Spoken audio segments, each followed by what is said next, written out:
Hello, welcome to our June 17th meeting of the Phoenix City Council. Before we begin the formal meeting agenda, we will convene the Park Central Community Facilities District Board. I will begin by calling that board to order. Will the city clerk please call the roll? Board Member Conlon.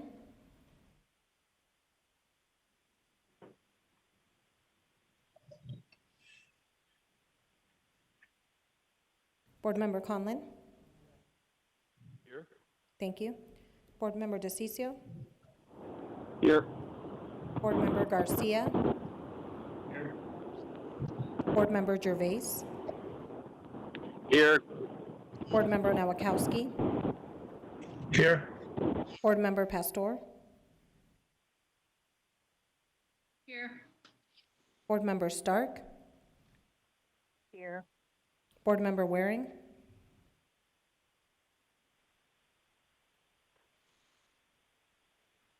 Board Member Williams. Here. Vice Chair Guardado. Here. Chairwoman Gallego. Here. Thank you. We will begin by calling to order the public hearing on the proposed district budget for fiscal year 2020-21 and the proposed 5-year financial plan for the district. We do not have any individuals wishing to provide public comment on this item. So I will go ahead and close the public hearing. Board Member Conlon, do we have a motion on the resolution on consideration and vote on adoption of resolution PC08? So moved. Second. Motion and a second from Board Member Williams. Any discussion? Roll call. Conlon. Aye. Diciccio. Yes. Garcia.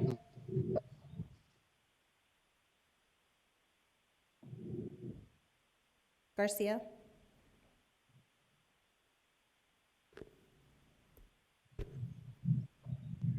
Gervais. Yes. Nowakowski. Yes. Pastor.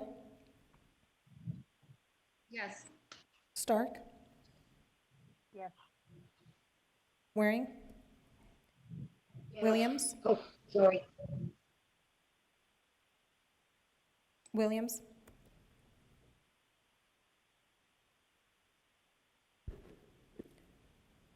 Guardado. Yes. Gallego. That was a yes. Thank you. Gallego. Yes. Passes 9-0. Thank you. Unanimous passage of the resolution. Thank you to board members Conlon and Gervais for your service to the city and the board. We will adjourn the meeting of the Park Central Community Facilities District Board. I will call to order now the formal City Council meeting for the Phoenix City Council on June 17th, 2020. Roll call. Councilman Diciccio. Here. Councilmember Garcia.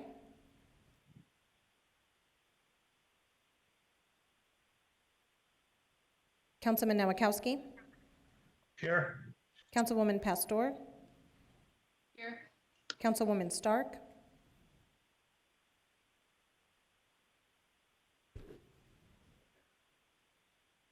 Here.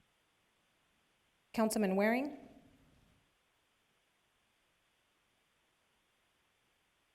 Councilwoman Williams. Here. Vice Mayor Guardado. Here. Mayor Gallego. Here. Thank you all for joining us today. We have an interpreter here to provide Spanish translation. Thank you to Mario Barajas for joining us. Will the city clerk please read the 24-hour paragraph?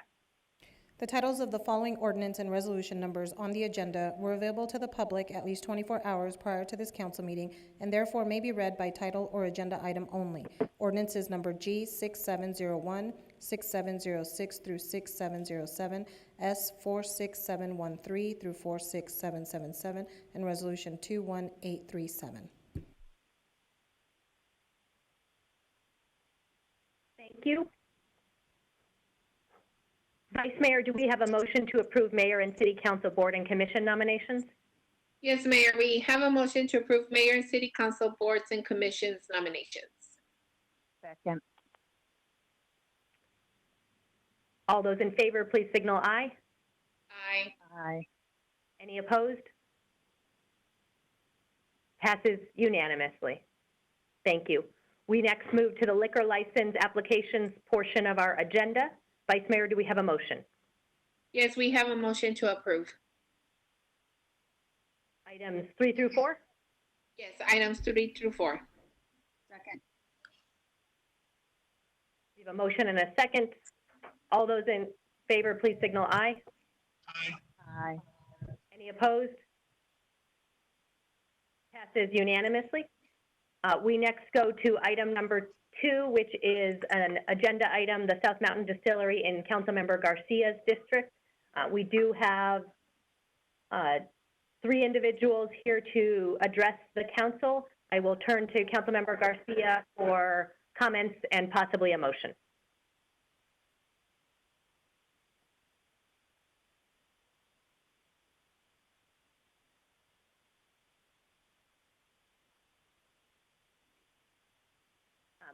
Councilmember Garcia, do you have a motion or comments, or shall I start with public comment?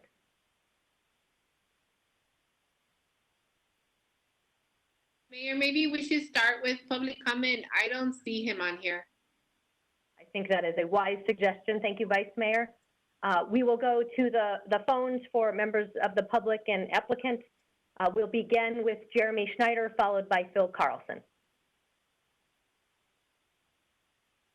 Okay, I'm here. Thank Do you. you hear me? Yes, we can. Okay, sounds good. So I don't know where to start with this, but we're, as the residential, I'm speaking for a couple other people that asked me to talk for them. But this distillery is through Mark's words that owns the business. He said this is going to be, it's in the noodle stage, and it's also in the residential. So I live just directly across the street from this place, and the traffic isn't designed to sustain this. And also, we don't want another silver pony down here because they already have enough issues with that. And also, they have horseback riders and stuff like that riding up and down the street. And I've already had a work with a person that got hit on his horseback from someone being drunk, and killed the horse, and go from that. That's another thing. And also, they have just trying to get out of my property, and I'm one of 3 people that live directly across the street from this. If there's a business being just started out in front of like our houses, trying to get out of our own houses, it's going to be an issue because there's, as I said, this is in a residential area, and I'm never going to make it out of my own driveway. And third is if they're going to start a distillery right across the street and have a business like this, I'm looking at fire issues, and if they're going to, if he's got any plan for the fire issues outside of that, make sure my house and other people's houses are safe. And also he's just down the street from the school, and that's another issue that we're running. And as I said, I've already had a couple horse people get hit out front of my own house, and I said it's not designed for this. And I said Mark that owns the property said it's actually in the noodle stage, so start a business here, and we have an issue with the liquor license. That's just, I said, we don't need another silver pony. So, and that's a silver pony is actually, let me open it up to you. That's actually that's a place that serves liquor. So, and I said, Mark's plan on selling this at the property. So. Thank you for your testimony. Phil Carlson will be next, followed by Mark Dorflane. This is Phil. Can you hear me? We can hear you. Hi. We addressed all of these issues on Monday. I didn't hear any new issues, unless the council has something they'd like to ask directly. We've gone through with the city and the state with all of those issues, and I believe to the city's satisfaction.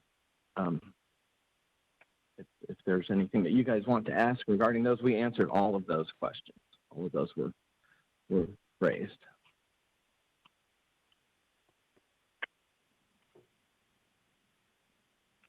Thank you. Our final speaker is Mark. Yes. Can you hear me? Yes, we can. The license is for a distillery, not for retail sales. It is for commercial only. So it's not a bar. It's not a restaurant.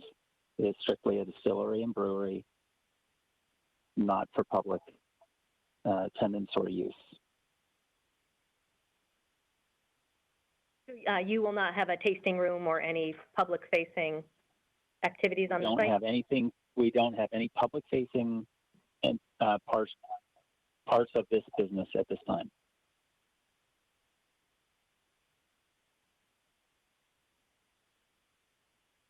Wonderful. Thank you for any additional words or? No, that's it. Thank you. Councilmember Garcia? Yes, can you hear me now, Mayor? Yes, we can. Thank you. Great. I'll get back on. Yeah, I want a motion to approve item 2. To my understanding, if they were to want to open a public facing or a bar type business, they would have to come back to us. So as of now, I want a motion to approve this item. Second. We have a motion and a second. Roll call. Diciccio? I had a question. Yeah. Okay, Councilwoman Pastor. Alan?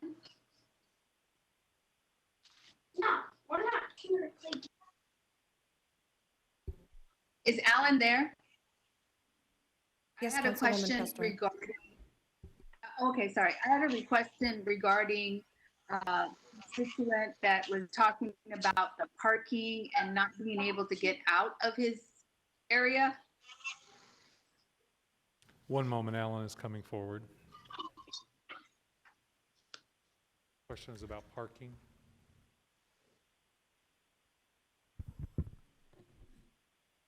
Mayor, Councilwoman Pastor, can you please ask your question again?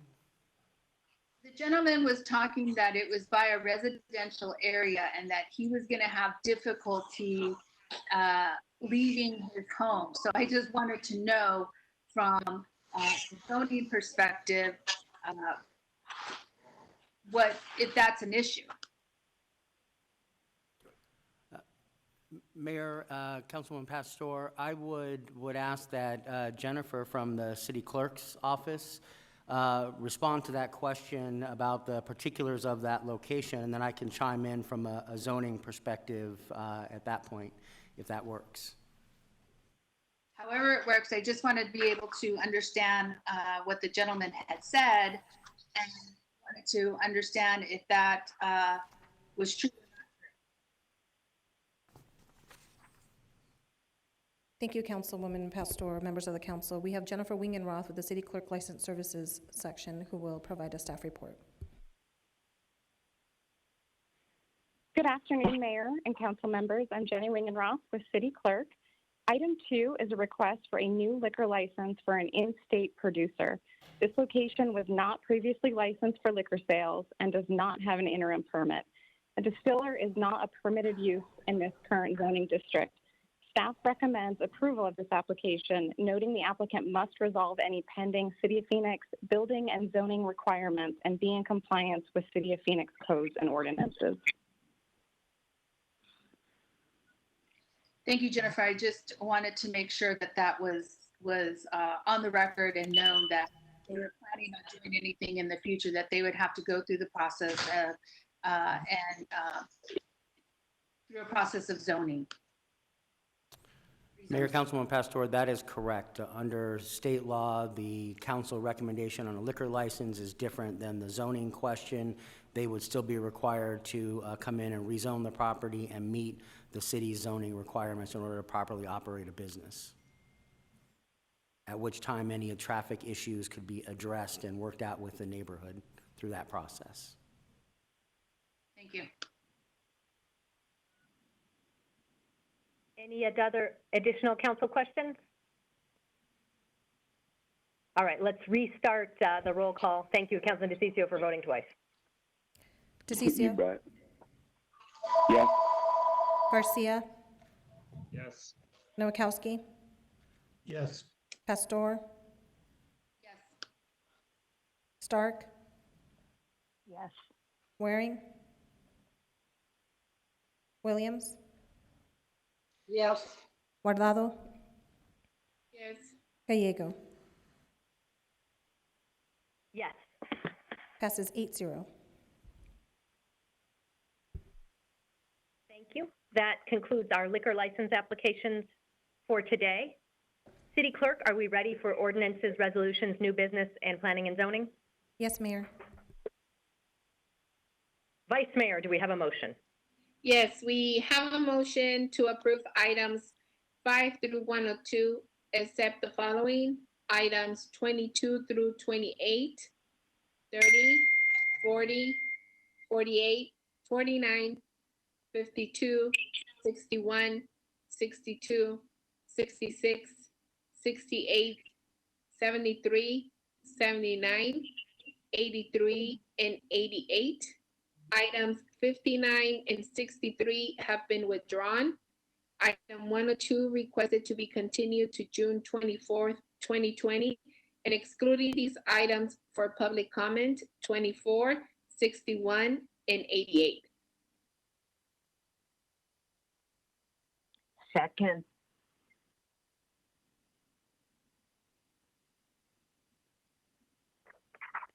Thank you, Vice Mayor. Roll call. Diciccio. Yes. Garcia. Yes. Nowakowski. Yes. Pastor. Yes. Stark. Yes. Waring. Williams. Yes. Guardado. Yes. Gallego. Yes. Passes 8-0. Wonderful. Thank you. We have 75 individuals wishing to address the council on our budget today. I was wondering if my colleagues would be comfortable with taking the other items before the budget, which have a much more limited list of individuals who are wishing to comment. So if council colleagues were in agreement, I would entertain a motion to take the budget items, which are items 22 through 28, at the end of the meeting. Mayor, this is Councilwoman Stark. So moved. Second. All those in favor, please signal aye. Right. Any opposed?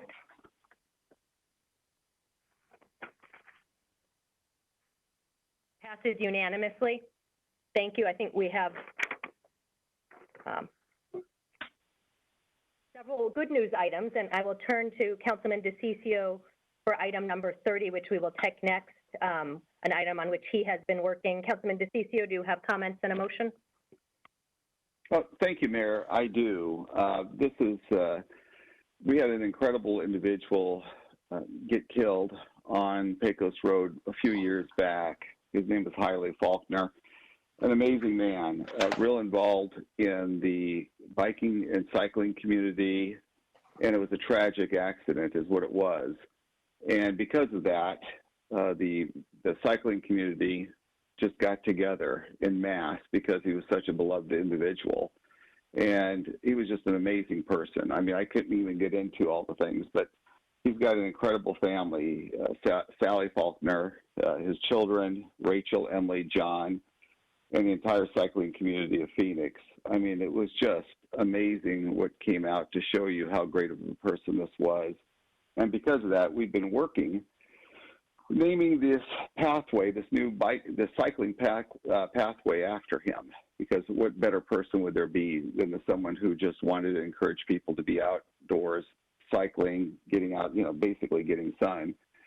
So from my end of it, I'm all excited. I'm going to be moving it forward. We're going to be naming the bike path after him. Oh, and I want to give special thanks as well to our Parks Department, Alan Stevenson's department, Tom, I can't remember Tom's last name, our guy.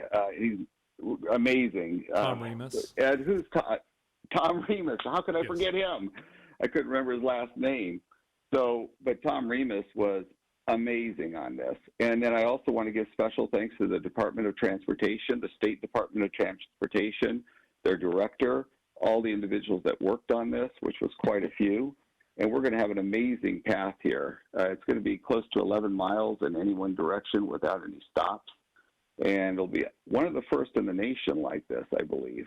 And so it's, out of something incredibly tragic came something so beautiful out of this. And I don't know if the Faulkner families, here are listening in, but, God bless them. It was a tragic loss to them. I just can't imagine what they've gone through, but they've persevered. They've done everything right. So I move forward on this, Mayor, and my motion is to approve it. Thank you. Second. Thank you. We have a motion from Councilman Diciccio and I think a second from Councilwoman Stark. Additional council member comment. Congratulations to the family and for remembering their loved one, and congratulations to the whole team on doing this for the family.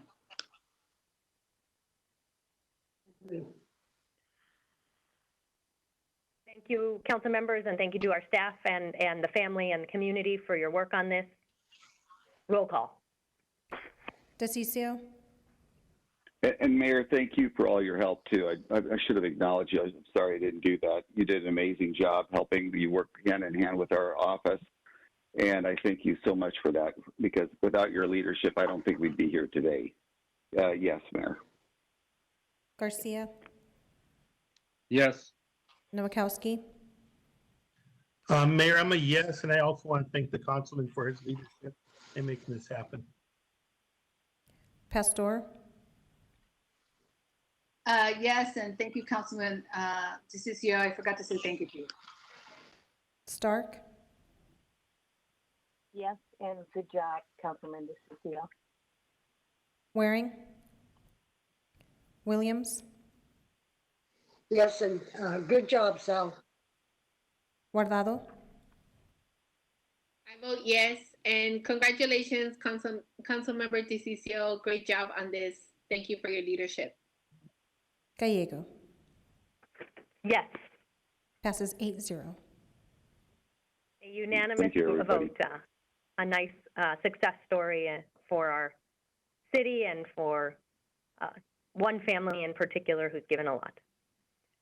We next turn to item number 40, which is authorization to adopt an update to the annual pension funding policy per state law. Vice Mayor, do we have a motion? Yes, we have a motion to approve item 40. Second. We have a motion and a second. Council member comments. Roll call. Diciccio. No. Garcia. Yes. Nowakowski. Yes. Pastor. Yes. Stark. Yes. Waring. Williams. Yes. Guardado. Yes. Gallego. Yes. Passes 7-1. Next up, item 48, which is amendments to the classification ordinance in accordance with HR Committee 605 recommendations. Vice Mayor, do we have a motion? Yes, we have a motion to approve item 48. Second. Motion and a second. Council member comments. Roll call. Diciccio, No.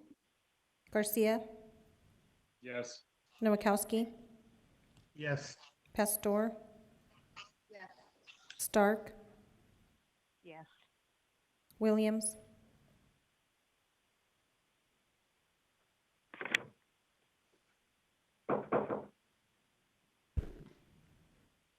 Williams, Yes. Guardado, Yes. Gallego. Yes. Passes 7-1. Item 49 is amendments to the pay ordinance in accordance with HR Committee 605 recommendations. Vice Mayor, do we have a motion? Yes, we have a motion to approve item 49. Second. Second. Any council member comments? Roll call. Diciccio, No. Garcia, Yes. Nowakowski, Yes. Pastor, Yes. Stark, Yes. Williams,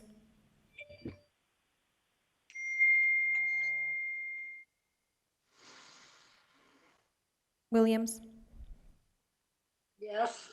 thank you. Guardado, Yes. Gallego. Yes. Passes 7-1.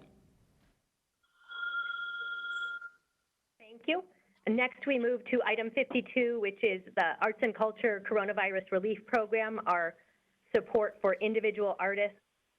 The council made a leadership commitment to supporting our arts and culture institutions and our artists during this difficult time. They have given up so much to help us fight, and they are a part of our vibrant community. So I'm excited to support those artists and help them get through a difficult time. Vice Mayor, do we have a motion? Yes, we have a motion to approve item 52. Second. Council member comment. Roll call. Diciccio, No. Garcia, Yes. Nowakowski, Yes. Pastor, Yes. Stark, Yes. Williams,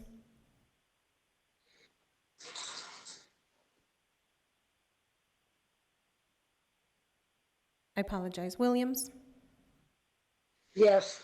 thank you. Guardado, Yes. Gallego. Yes. Passes 7-1. We next move to item 61, authorization to enter into a contract with GPEC. I've been impressed with the work GPEC is doing to help our economy in these difficult times. Vice Mayor, do we have a motion? Yes, we have a motion to approve item 61. Second. Council member comments? Roll call.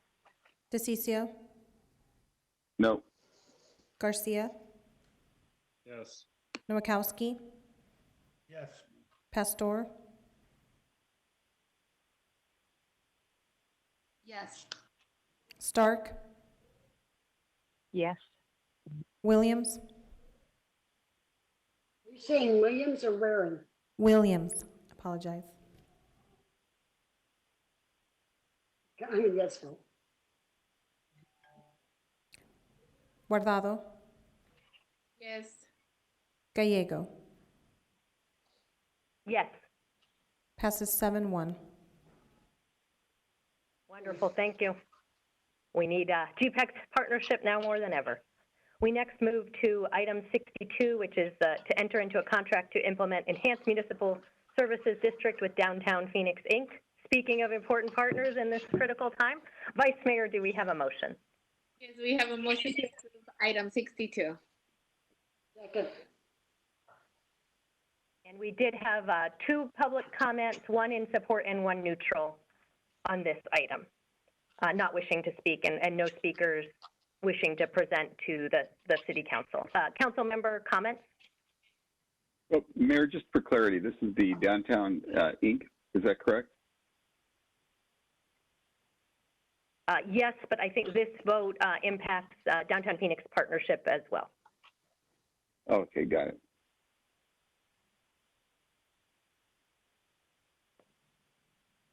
Are we ready for a roll call? Yes, Mayor. Diciccio, Yes. Garcia, Yes. Nowakowski, Yes. Pastor, Yes.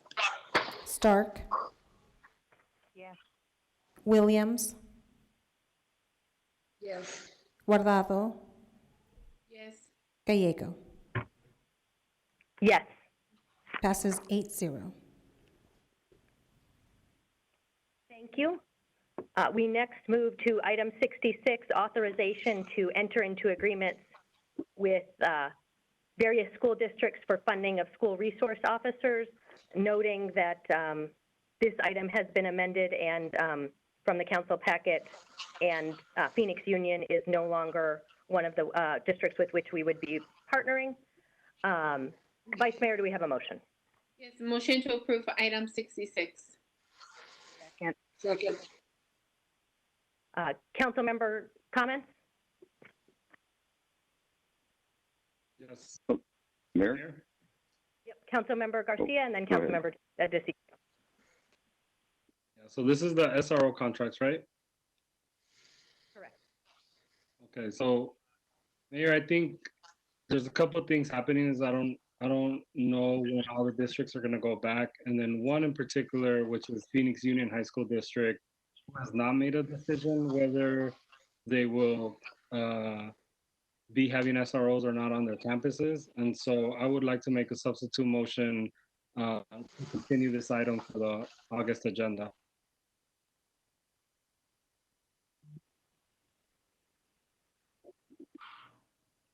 Second. We had a motion from Council member Garcia and a second. Was that Councilwoman Pastor? Yeah, because, yes, the second, I can vote on this, right, now? Yes. Okay. And I would ask if our staff could come forward to speak. Thank you, Mayor. Executive Assistant Chief Mike Kurtenbach is here on behalf of the Police Department.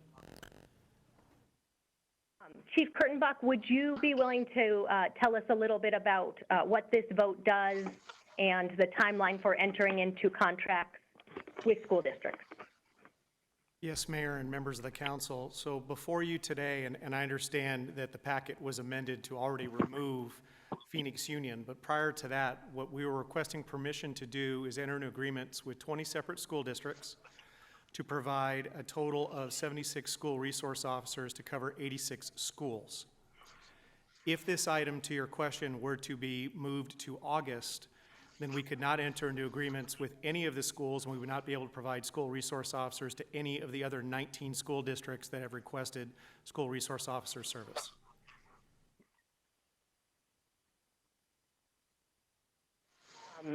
Thank you. I think Councilmember Diciccio and then Councilmember Williams. Thank you, Mayor. And this might surprise some people, but I do support the continuance. And let me explain why. And I've had multiple conversations on this and thought about it for some time. So this isn't something that just comes overnight. So the days I grew up, and this might shock some people, but I used to get in fights in school. Sometimes I did, sometimes I didn't. But that did happen, and sometimes I got beat up pretty bad, and other times I didn't, because I was a fat, chubby kid, and I used to get picked on until I started fighting back. That's just the way it was. Back then, the teachers forced us to work it out with others. Back then, it was just a different time where it didn't matter who started it. It mattered how it ended, and it taught us how to work it out our own problem. Today, by having police officers around, these kids automatically end up getting a record of some type. Now, I know they try to make it work out and things like that, but it's just a different time now. So things that occurred now create worse situations for some of these kids. And I get that there's another side of this. I get it.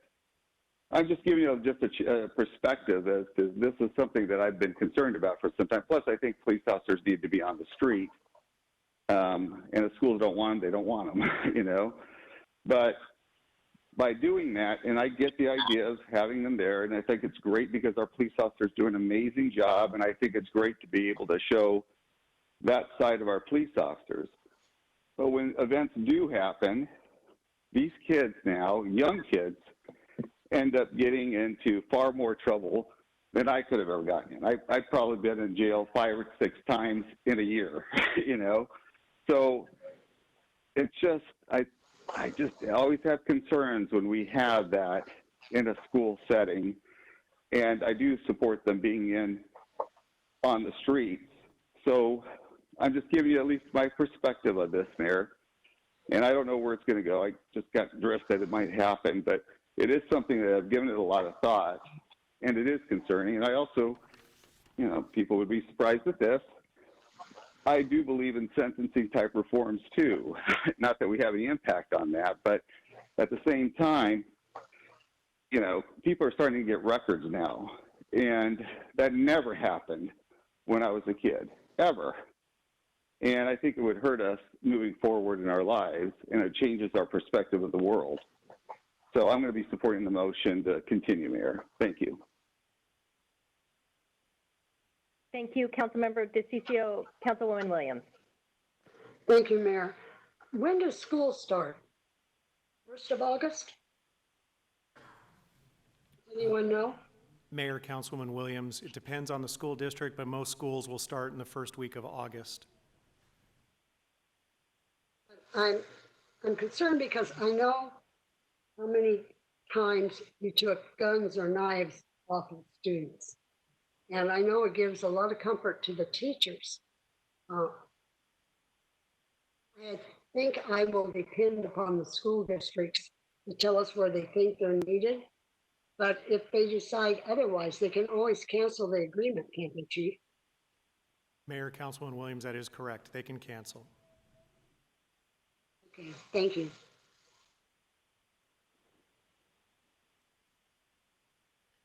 Mayor? Councilman Nowakowski. Thank you, Mayor. I've been the chair for public safety for the last 8 years. And one of the things that I've heard from different schools is how they want our police officers, SROs, on campus. So there's a process. I mean, it's not something that the city of Phoenix forces on a school. It's basically, Chief, can you actually explain the process? And also the schools invest in those SROs, right? Yes, sir, Mayor, Councilman Nowakowski. So this is considered a specialty position on the Phoenix Police Department. So officers have to apply, go through a process, and earn the right to serve as school resource officers. They receive a considerable amount of training. Every year, all of our school resource officers are taken offline, usually in the last week of July, and given a minimum of 40 hours of training in one block of instruction. What we encourage our school resource officers to do is to form a relationship with the schools at which they serve, to get to know the children, to interact with the kids of all ages, whether it be in elementary school up to high school. And with regard to Councilman Diciccio's comment, it is not any police officer's intent to create what has been referred to as a school-to-prison pipeline. But it's also important to understand that school administrators, school officials are mandatory reporters under state law. So whether it be a school resource officer on campus who is receiving that information, or whether it be a call for service that is replaced to a patrol officer, the crimes that are delineated in our Arizona revised statutes will require a mandatory report and a mandatory response from officers. But what we think is very special about our school resource officer program, and I believe it's borne out by the fact that 20 school districts have requested officers, is that very personal relationship that's formed between our officers and the students.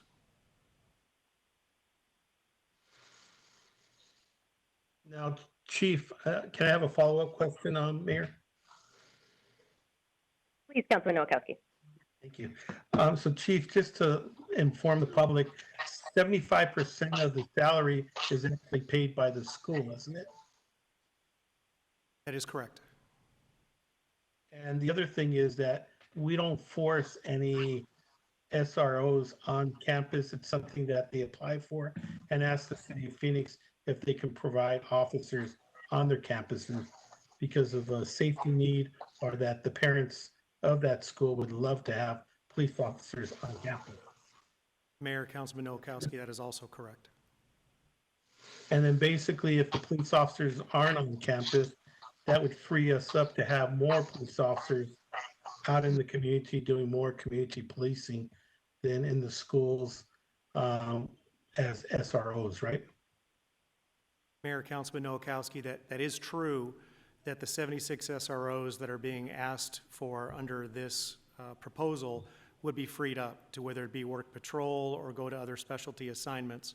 But that wouldn't relieve the patrol officers from response to the schools when there is a crime or there's some other criminal activity that occurs on the campus, or what frequently happens is when a student presents at school and perhaps was a subject of neglect or abuse and the school calls us, somebody would then have to come off the street to respond to that call for service.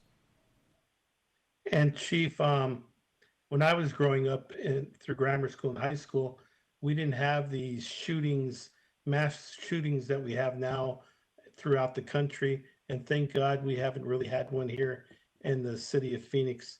So I just wanted to clarify that. So these officers, we're not really cutting the police funding of officers in any way. We're actually increasing more officers out in the streets, right? If this doesn't pass. Councilman Nowakowski, that is correct. They would be reassigned to other duties. All righty, thank you. Mayor? Councilmember Garcia. Chief, I have a couple of questions. Can you tell us who assigns the officers to the schools or makes decisions on assignments? Councilmember Garcia, the last part of your question I didn't hear. The first part was who assigns them, is that correct? Yes, who assigns them to be SROs at the schools? So approximately 2 years ago, we decentralized the school resource officer program. And what that means is previously it was housed within our Community Engagement Bureau.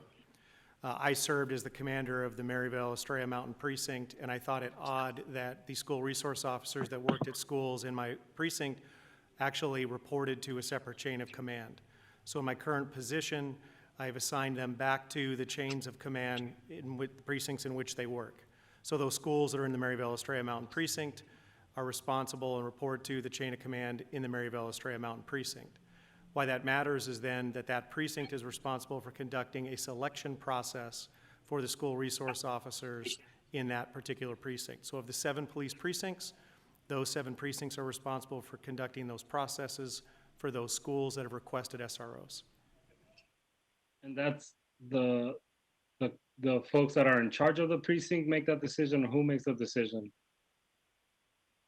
So each precinct has what's known as a resource lieutenant who is responsible for the community engagement efforts within that precinct. Ultimately, that resource lieutenant, in conjunction with the precinct commander, they are responsible for making that final selection. So the Phoenix Law Enforcement Association has nothing to do with it? Councilmember Garcia, no, not at all. Okay. And where does the money that we would approve today, the 16 million, where does it come from? Our general fund, or where does it come from? So Mayor, Councilmember Garcia, let me explain that and get a little bit more into the numbers, because Councilman Nowakowski alluded to it as well. So police officers are inherently expensive, as we all know. And what the school resource officer grants do, and that's a grant between the school district and the Arizona Department of Education, that pays for 75% of an officer's salary. So using FY 2021 figures, that equates to about $132,000 per officer per year. Now, if an officer takes time on vacation, is sick, has training that he or she needs to go to, that gets backed out of that figure.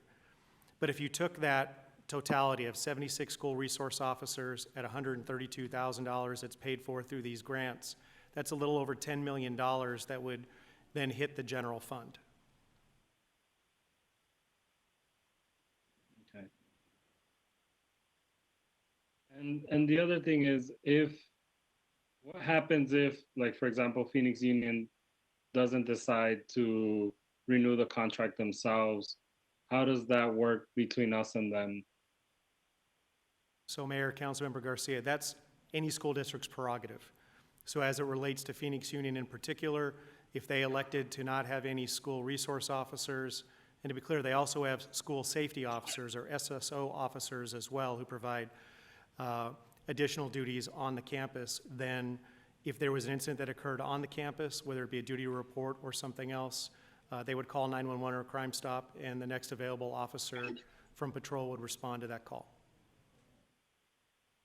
Final question, what would happen, let's say schools do not go back, or maybe we look back at what happened this last semester when schools went no longer were going to class?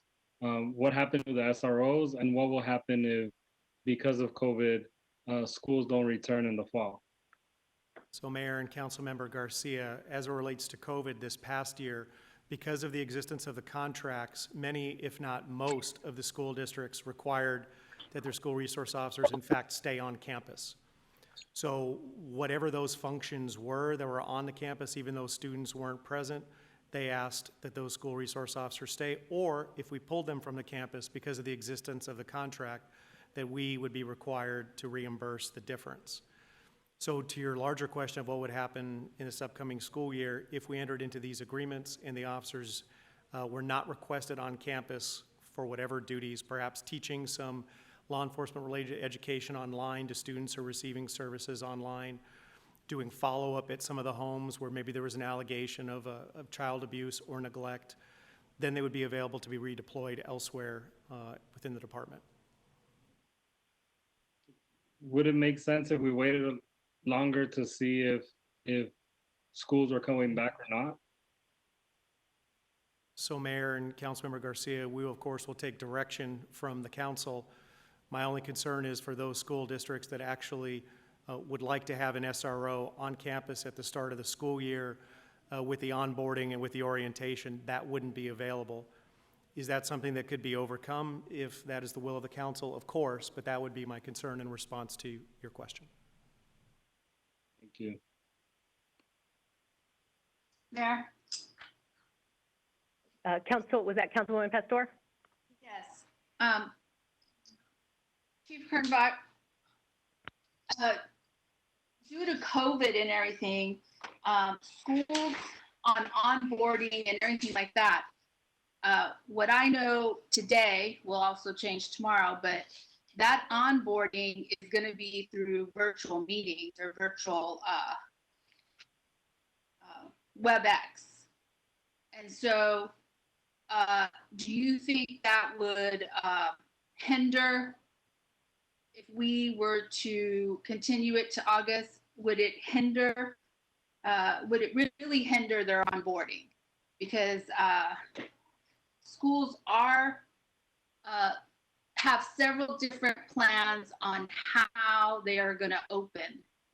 And they are offering, majority of schools are offering online. So how does that all come into play? I guess with the officers, Mayor, not at full capacity, or the schools aren't at full capacity, or I don't know. Mayor and Councilwoman Pastor, as you noted, we're learning every day and we're adapting every day. And I do imagine, as you noted, that there probably will be a significant amount of online learning, virtual learning that's happening with the start of the school year. So I can't say with any certainty what that would look like, what the impact would be. But I want to go back to a point that I made to one of Councilmember Garcia's questions, is that any relationship that we can form, I think, is an important relationship. Follow-up on potential crimes, whether it be, as I said, child abuse, a neglect. What we see when schools are in session traditionally, and those are the numbers that I have, are traditional numbers, recognizing we're in a non-traditional time, is that our child crimes investigators investigate approximately 350 abuse-type crimes every month when school is not in session, and that goes to about 430 when school is in session. That tells me that the fact that there is an officer present, they're able to identify when our children that are in these schools are victimized. and connect them to services, to a continuum of care, to properly investigate those crimes. In a virtual world, clearly that's going to be different. Exactly what that's going to look like or what the impact is going to be, I don't know. Mayor? Councilwoman Pastor, okay, yes, okay, Councilwoman Pastor is done. Councilman Diciccio, and then we will go to the phones. We have one individual ready to address the council. Councilman Diciccio. Again, my view, I think our police are amazing. You've heard me say that. It's just more of a philosophical thing on my end, where I'm concerned that individuals are going to be going and they're getting records because the police officer's job is to enforce the law. And even getting into a little scuffle is enforcing the law at that point. And then they have to determine who was guilty. I mean, I'm telling you, there's a lot that has to go on there, and I do get concerned about that with kids. But Mike brings up a really good point here. So we have 430 cases a month, correct? When school's in. That is correct, How Councilman. many of these cases? And Mike, this is going to put you on the spot here, because I've pushed you guys before clearing these cases. What's our clearance rate on that? Councilmember, I don't want to guess. I don't know. Right. It's low from what I understand. And we've got individuals being accused without any follow through. Now, either they're guilty or they're not. If they're not guilty, it needs to be done quickly. If they are guilty, that needs to be done quickly as well. So of those cases that we've had, how many of those individuals are going to a second step? Or, I mean, how long are some of these cases just sitting on a desk, too, because we don't have enough officers there investigating those crimes? So Mayor, I'd like to know. Oh, go ahead. Mayor, Councilman Diciccio, yes, we could use more officers throughout the department and certainly in our investigative detail, but we pride ourselves on properly staffing our child crimes unit. And I say that because all crimes are important, and investigating all crimes is important, but crimes against our youth are critically important that they be investigated, not just sit in a queue. So those crimes have our highest priority. I don't have an answer for you on clearance rates, but I don't want to create the illusion that they're just sitting in a queue not being followed up on. Well, my understanding it's pretty low. I mean, I'd almost rather move the SROs there. I'm not going to be, micromanaging your department either, Mike. But, when you start talking about crimes against children, I'd like to know how many we still have outstanding. How many cases do we have? How many of them have been cleared? What's been the disposition on those cases? Because if we're taking 430 a month in, I guarantee you we don't have enough people covering that. So, I'd like to get an idea where we're at with that as a department. Mayor, Councilman Diciccio, I want to make sure I fully understand your question. So is the question a broad question with regard to our clearance rates and what we're doing with regard to all crimes against children, or specific to the ones that come out of the schools? Let's do both. Okay. Why not? I mean, I'm sure you've got those numbers. And then how many detectives we have over that department? Yes, sir. Not authorized position, but actual bodies there. So, I mean, that just brings up another set of questions. If that is our number one priority in the city of Phoenix, how many bodies do we have there doing this? How big is their caseload too, if you don't mind, Chief? How many cases are each officer dealing with? So I understand we had 8 in that one area. Is that correct? Mayor, Councilman Diciccio, I don't know how many are investigating child crimes right now, but let me tell you this. Because we understand the importance of reducing victimization and being responsive to victims of crime, what we're doing is looking at completely rebalancing our investigations division and looking at ways that we can enhance our customer service, to redeploy existing resources so they can be more responsive and more effective. To your point, I'm not going to sit here and say that I have enough detectives that are sitting in those seats. That would be disingenuous. I could always use more, and certainly when we talk about child crimes. those of us that are parents, we understand how critically important that is. I don't have the exact number for you, but I just wanted to make the point for you and for the other members of the council and those that are listening that we are completely restructuring our investigations division with an emphasis on greater customer service, increasing clearance rates, and reducing victimization, being responsive to our victims of crime.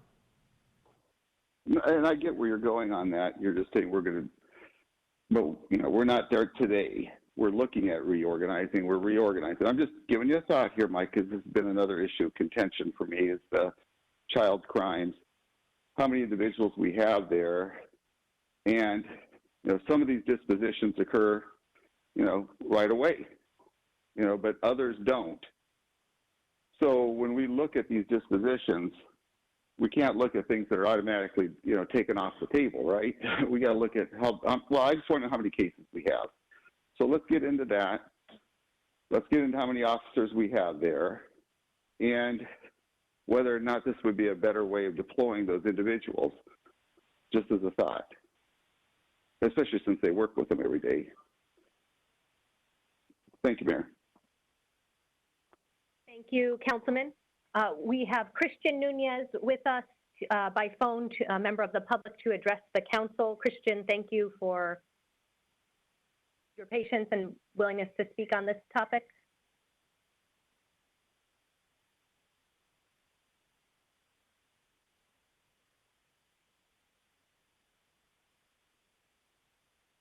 Christian, can you hear me?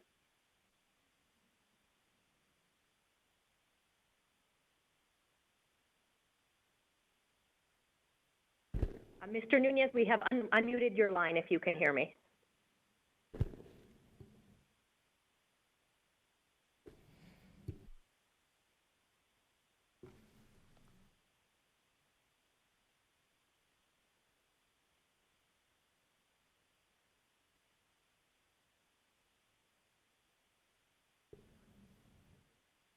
Mayor, we appear to not have any audio. Okay. Thank you. Was that, I'm sorry, I didn't hear who, was that Councilwoman Pastor? Yeah, I don't know what's going on. I have like low Wi-Fi stuff. My question is to Chief Kurtenbach. If we don't postpone or we can't continue it to August, can we continue it to, I think it's our July 3rd meeting? July 1st would be the meeting, Councilwoman. Okay. July 1st. Oh, okay. Yeah. So would that be an issue, Kurtenbach? Mayor, Councilman Pastor, no, that would not be an issue. Yeah, I'm only saying that because there's lots of dialogue going on in the Phoenix Union area. So that's why I'm trying to see if July 1st, there'd be some understanding or knowing what is happening with Phoenix Union.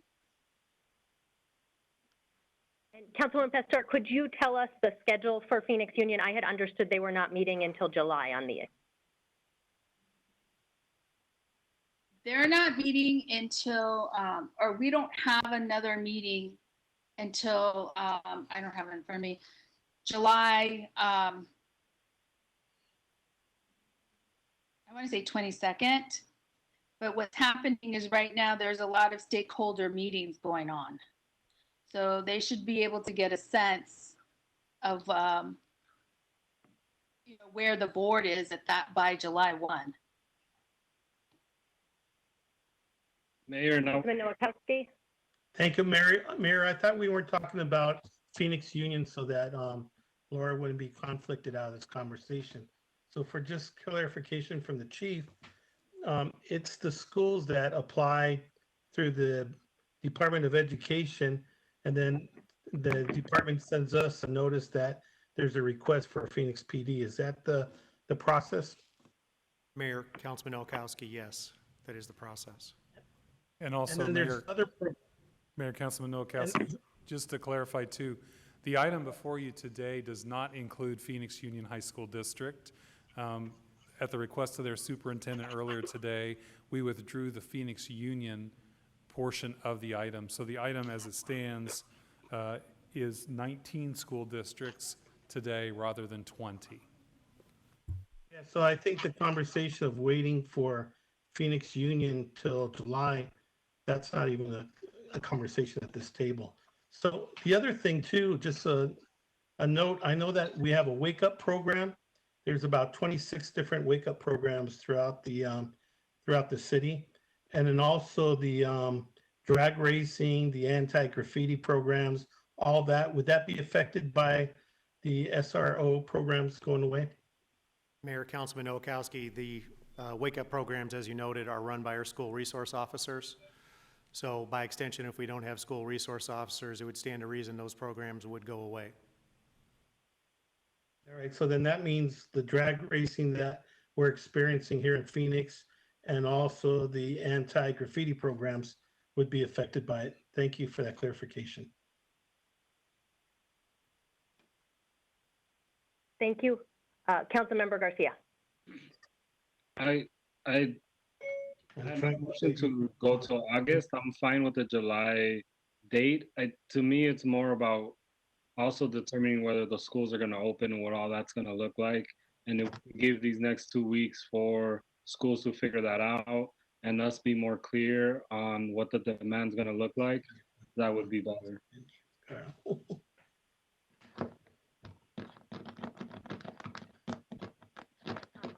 I believe it was my mistake where we couldn't hear Christian Nunez earlier.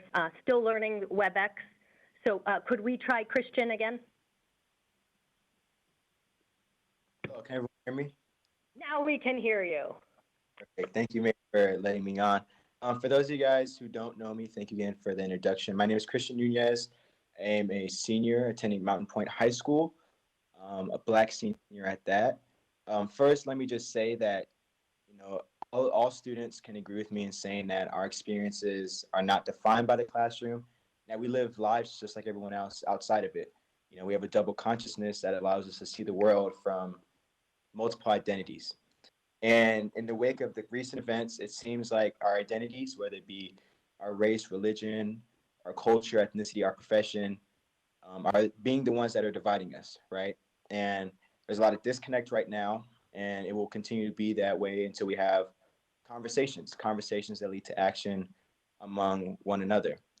And the question right now of SROs being in the schools, before I address that, I just want to address first that, you know, why people are coming from this.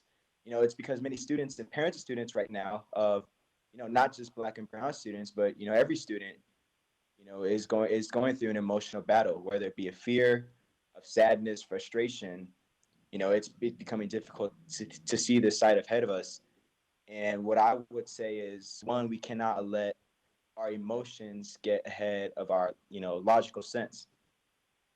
I mean, it takes all of us. We all realize here that there's changes that must be made to prevent incidents that have been happening in other states to be happening here. But my thing is, we must put our efforts in the right places. Now, I firmly believe that we must continue to hold our law enforcement to a high responsibility and make sure that the training is efficient, the evaluation is up to standards, and that the culture. But we must also understand that when we're picking where we need to put our attention, right now, SROs, in terms of getting them out of the schools, is not what I would advise.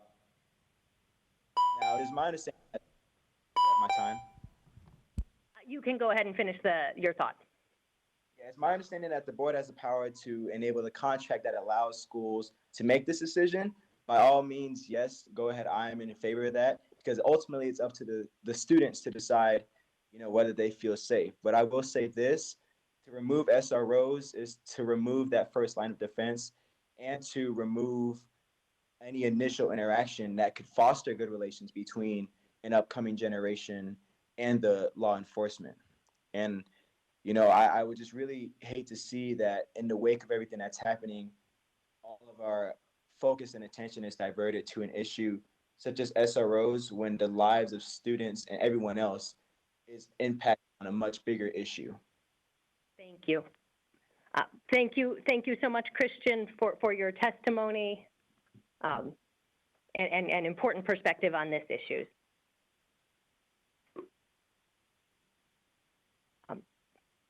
From Mayor? my perspective, okay, I'm sorry, yes? Who Mayor? wanted to speak? Mayor, this is Mike Kurtenbach. Okay, Chief Kurtenbach, please. Thank you. While I was sitting here, I was able to get some information that Councilman Diciccio asked for regarding our Crimes Against Children unit. If it'd be appropriate, I'd like to provide that information now. Please, that would be very helpful. So, Councilman Diciccio, to your question, our Crimes Against Children unit is authorized 42 detectives. There are currently 38 of the 42 positions that are filled in that unit, and those detectives average 11 cases per month. With regard to clearance rates, I don't have that yet, but I wanted to at least share that information with you as I sit at the table. Thank you for that, Chief. That's still quite a bit.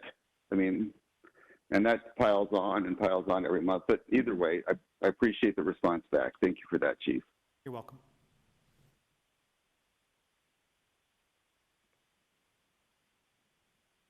Thank you, Chief. I would like to move forward with this item. I think Christian made a good point that it is up to the local school districts if this makes sense.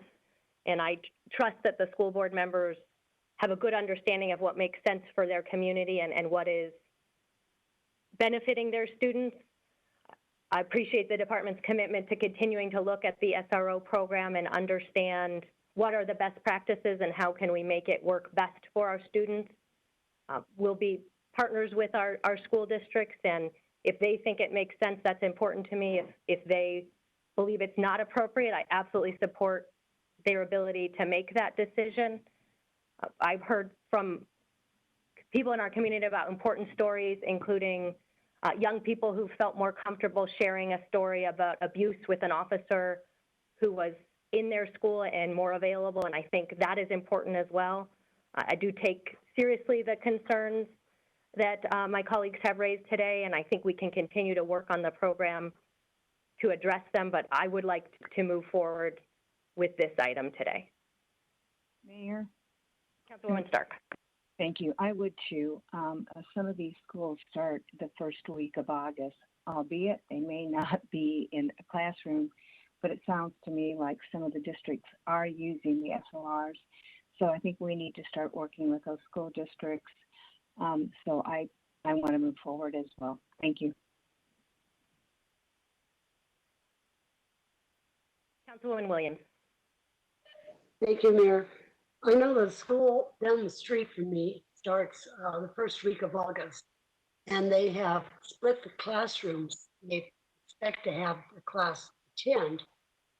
One half of the group comes in the morning for 4 hours, and then the other half comes in the afternoon for 4 hours. So hearing that makes me assume that they're going to be in the building. That this is a district that really appreciates SROs. We have some challenges now and then. They have been very helpful, so I would like to move forward with this today. What is the current motion? I believe our first motion would be Councilmember Garcia's, and as I understand it now, it would be a motion to continue the item till July 1st, which I understand Councilman Pastor is also comfortable with. Is that accurate, Councilmember Garcia? Yes. Roll call. Diciccio. Yes. Garcia. Yes. Nowakowski. Mayor, I want to explain my vote. I'm going to be a no on this because I really believe that each school district should have the right to choose what's best for their community, what's safe and what's not. And we should provide that service if those school districts want to have SROs. And because of that reason, I'll be voting no. Pastor.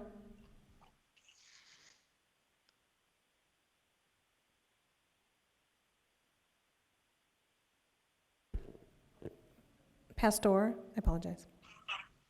Yes. Thank you. Stark.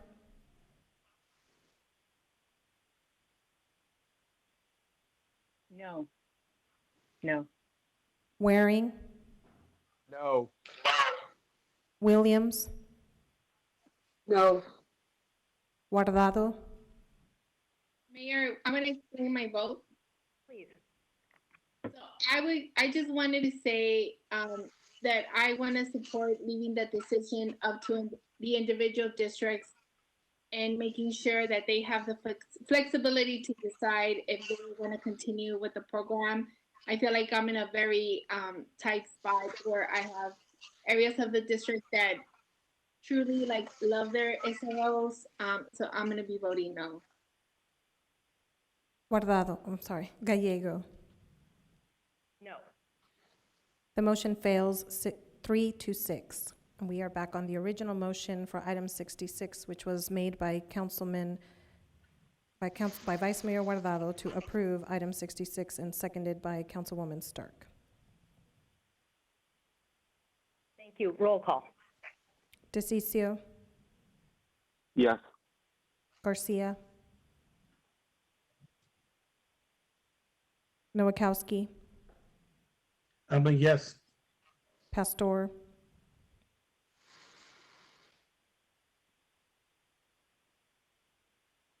Stark, Yes. Waring, Yes. Yes. Williams, Yes. Guardado, Yes. Gallego. Yes. Item passes 7-0. Thank you. I believe that was 7-1. I voted no. Thank you, Councilmember Garcia. I have noted that for the record. So it's Thank you. 6-1. We next move 7-1. to, yes, so the item, by a 7-1 vote, the Phoenix City Council has supported allowing school districts to enter into partnerships for SROs. We next move to item 68, which is an agreement with the Arizona Attorney General's Office in support of fiscal year 2019 enhanced collaborative model to combat human trafficking. Appreciate Councilman Waring's service leading our effort to combat human trafficking, and know this is an important item to so many on our council. Do we have a motion? I move to approve item 68, Mayor. Second. Motion from Councilman Waring and second from Councilwoman Stark. Councilmember comment. May I make a comment, Mayor? Please, Councilman Waring, thank you. Thank you for your I leadership. on this issue. appreciate your kind words, but I think everybody on this council and our predecessors and your predecessor as Mayor Stanton, they've certainly made this a priority for the city. But when Attorney General Brnovich, who I really didn't know, I knew he'd been a prosecutor, that's it. When he got into office early in 2015, he really partnered a lot with our committee. And, I think this item 68 is sort of an outgrowth of that partnership. I believe Paul Boyer in the state Senate, if I'm not mistaken, also worked extensively on this. So this has been a collaboration with the state. I serve on the state's Human Trafficking Task Force as well, which is chaired by Cindy McCain. And I think a lot of good work has been done. I think we're a national leader on this issue with Starfish Place and other things that we've done, certainly with our HEAT unit that combats human trafficking. So I think Phoenix and I think this council should be justifiably proud of the things that have been accomplished in this area where a decade ago it wasn't really a subject that got talked a lot about. And that's a shame because there were a lot of victims who frankly, in large measure, were portrayed as criminals, which is unfortunate. We're trying to rectify that now and recognize that it is certainly almost exclusively younger people, but also a lot of them minors, but also predominantly female people who are actually the victims in this. And we have done what we can as a city to try to rectify that. And I appreciate your support and the support of the council for that. Thank you. Thank you, Councilman. Any additional council member comments? Councilman Nowakowski. Thank you, Mayor. Mayor, I want to thank Jim Waring for all his leadership in this. I know that we started this back during the Super Bowl, where there was a lot of human trafficking at most of the Super Bowls, and that was one of the things that we geared this program towards. So, Jim, I really want to thank you for your leadership and making sure that our Super Bowl was successful. and that there wasn't being abused by sex traffickers. Thanks. Mayor? Councilwoman Williams and then Councilman Diciccio. Thank you, Mayor. I want to applaud Jim's efforts. I am very proud to be on a council that continues to recognize this is an ongoing problem, especially when we have such small children being trafficked. I hope that we are able to change the legislator to the mindset that if they are not, I don't want them to be charged as prostitutes. I want them to be recognized as victims. And I think that's very important in the future. And I know Jim has really led the way for this. And thank you, Jim. Thank you, Mayor, and everyone involved.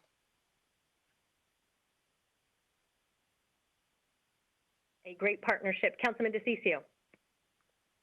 Thank you, Mayor, and I think there are others that need their accolades here for sure. Jim did an amazing job chairing the committee on this, and so did my colleagues, Stelda Williams and Michael Nowakowski. People don't remember going back that far. Stelda, I remember working on this in the 1990s. It just doesn't happen overnight. It happens because so many people come together. Cindy McCain did an amazing job of bringing this to the forefront. If it wasn't for her pushing this agenda at the national level, I really don't know how much of it would have filtered down. But Jim did phenomenal. Zelda, Michael, you did mayor when you were here. So I'm telling you, this is not just, this is something because it's a team effort, and the team effort is making the lives of some of these, primarily women, safer. I just can't imagine what's going on with their lives and how people are willing and just able to destroy someone's life as a child. It's just beyond sick, is what it is. These kids are kidnapped at a very young age and sold into slavery, basically. Well, not basically, they are. They become slaves at that point. They're drugged. A lot of times they're murdered. And you have to think of yourself. You have to think, who would do that to a child? An animal, a jerk. I mean, just the worst of our lives. That is someone who would do that. So what many of this council have done is saving the lives of these kids, saving the lives of these individuals. You just can't imagine. I mean, they ruined their entire life, so precious to them. I'm fully supportive of this, Mayor, and I appreciate all the work everybody has done. Thank you. Thank you. We have a motion on the table for Councilman Waring, from Councilman Waring to approve the item. Roll call. Diciccio. Yes. Garcia.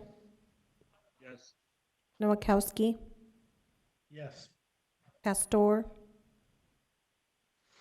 Yes. Stark. Yes. Waring. Yes. Williams. Yes. Guardado. Yes. Gallego. Yes. Passes 9-0.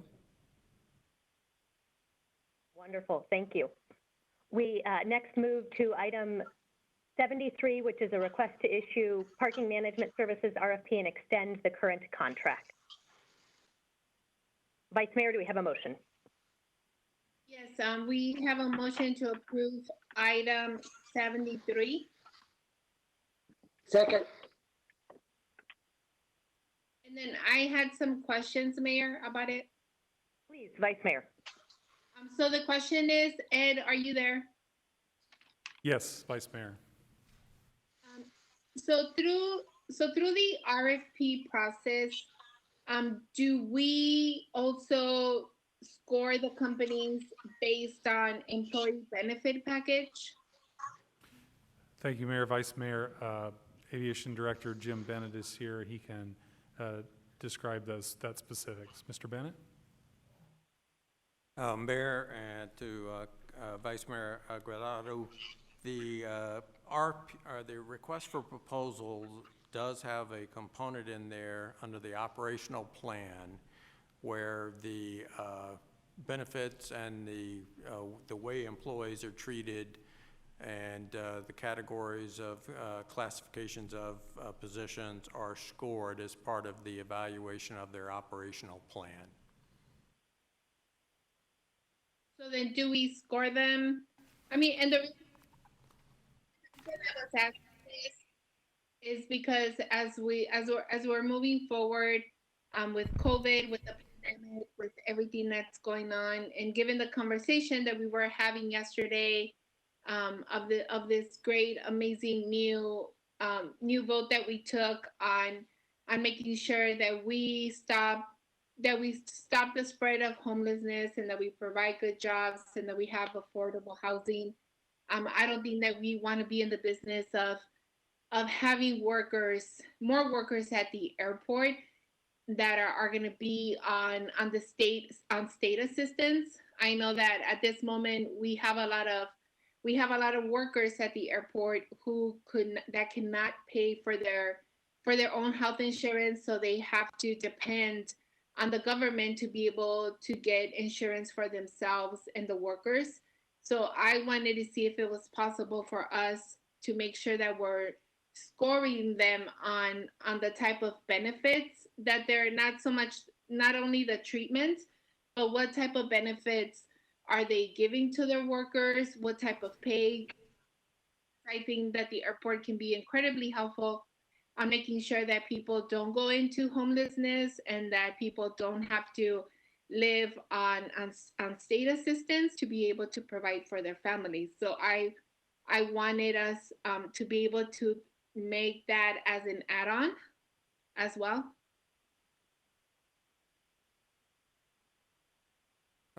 Mayor, to Vice Mayor Guardado, we, as I mentioned before, we will have that as part of the scoring under the operational plan.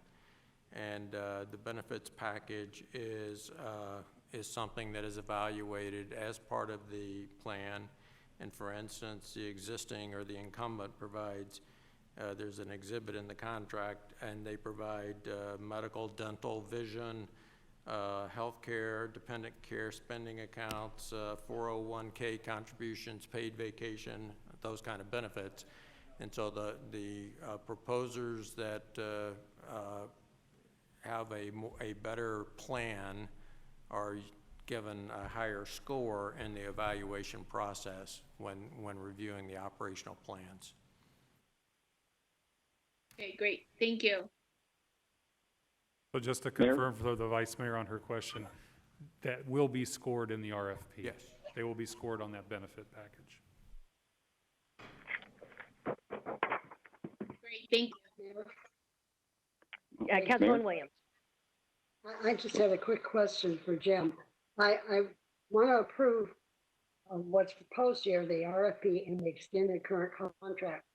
But I would think it would benefit us to wait till September when people have a better idea that there's actually going to be cars to park out there and that we're functioning better. I just think it would be wise that you delay posting this right away. Mayor, to Councilwoman Williams, yes, if the council approves us moving forward with this RFP, we would finalize the package over the summer break and not anticipate issuing the formal solicitation until sometime in September. But we just wanted to be able to get started to finalize the break over the summer, or the package over the summer break. Thank you. Councilman Diciccio. Thank you, Mayor. Just a question and a comment as well. So part of this is extending this contract for another 2 years, correct? Mayor, to Councilman Diciccio, it is to extend the existing contract no later than December 31st of next year. So it would be roughly, if all of the extensions, it would be roughly 18 months. Okay. Do we need the full 18 months, especially if we're doing an RFP in September?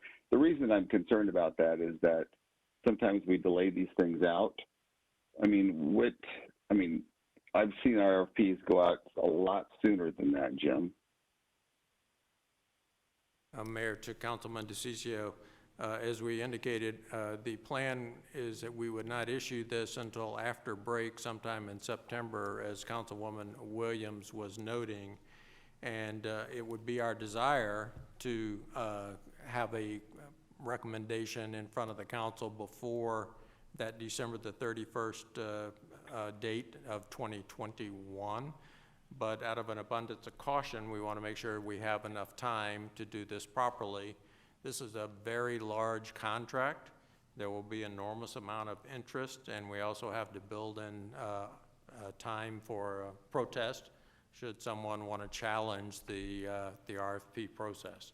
So and just to amplify too, to Councilman Diciccio's question, it's specifically called out as a month-to-month basis, Councilman, such that, to Mr. Bennett's point, if the council is able to award the RFP, let's say by July of next year, then that we do not have to extend to December of next year. It would be able to be terminated right then and start the new one. So the month-to-month means that at the council's action, we can begin the new contract. We would not have to wait until December 31st of 2021.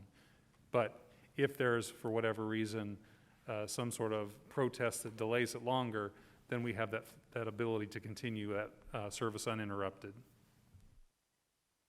And the protest occurs after we've made a determination at some point, correct? And then that kicks in another process.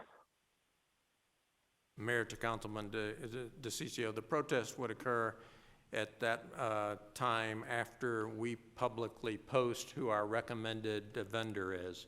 Then they have a period of time in which they could initiate the protest process, and that would be before it comes to council for their consideration. So we would then adjudicate the protest following the city's procurement policies. Well, if we could, Ed and Jim, aspirationally look for a June delivery of at least a selection, then that way it gives individuals through the summer to do it. So if we could do that, is that possible? And the reason I'm saying that is that it's always better to get these things moving along, especially when you have certain items you want to include in there. And I'll talk about that in a second as well. Yes, Councilman, I think we would accept the aspiration that we would have a goal of having the contract awarded before the next council break of summer of 2021, if possible. So as an aspiration, yes. Okay, thanks. And so just from my end too, I do believe we should be providing, health benefits to employees or contract employees. And what's happened for so long with some of these larger companies, they've been able to maximize their profits at the expense of the taxpayer. So I'm coming at this, one, I think it's the right thing to do, but second, it's also fiscally the right thing to do. Because what ends up happening with these large companies that do business with us, they send and ship all their employees over to the state plan, and then the taxpayers around the entire state of Arizona end up picking that up.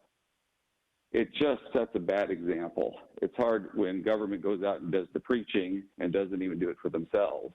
So when it comes to health benefits, I'd also be interested to find out what type of health benefits they're going to be providing. At least that's my key point.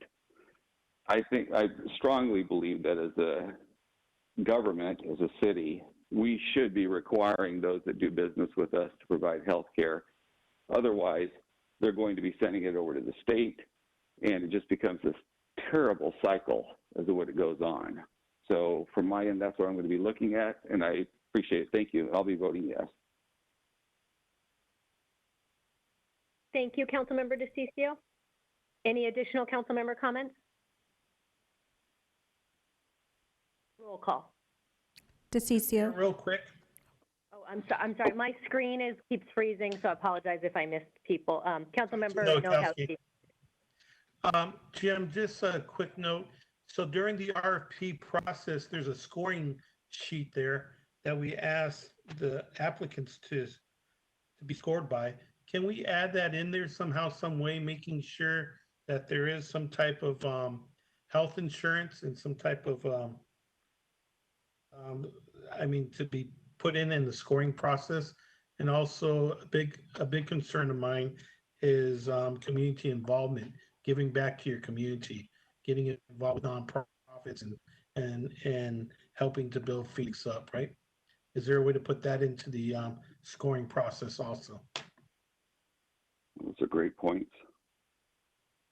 Mayor, to Councilman Nowakowski, the answer once again is yes, the benefits package on how they're treating their employees in terms of health benefits, vacation, those kind of things, will be a scoring criteria as part of their operational plan. In their operational plan, there are many subcategories that exist that will be one of those, and it will be scored.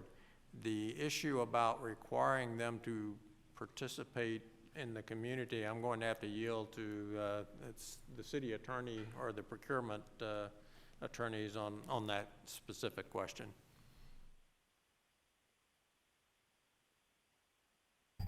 Mayor, members of the council, we can certainly ask them to include information about their involvement. We'd have to look at it closer about what we could actually require them to do in that manner. Thank you. Mayor?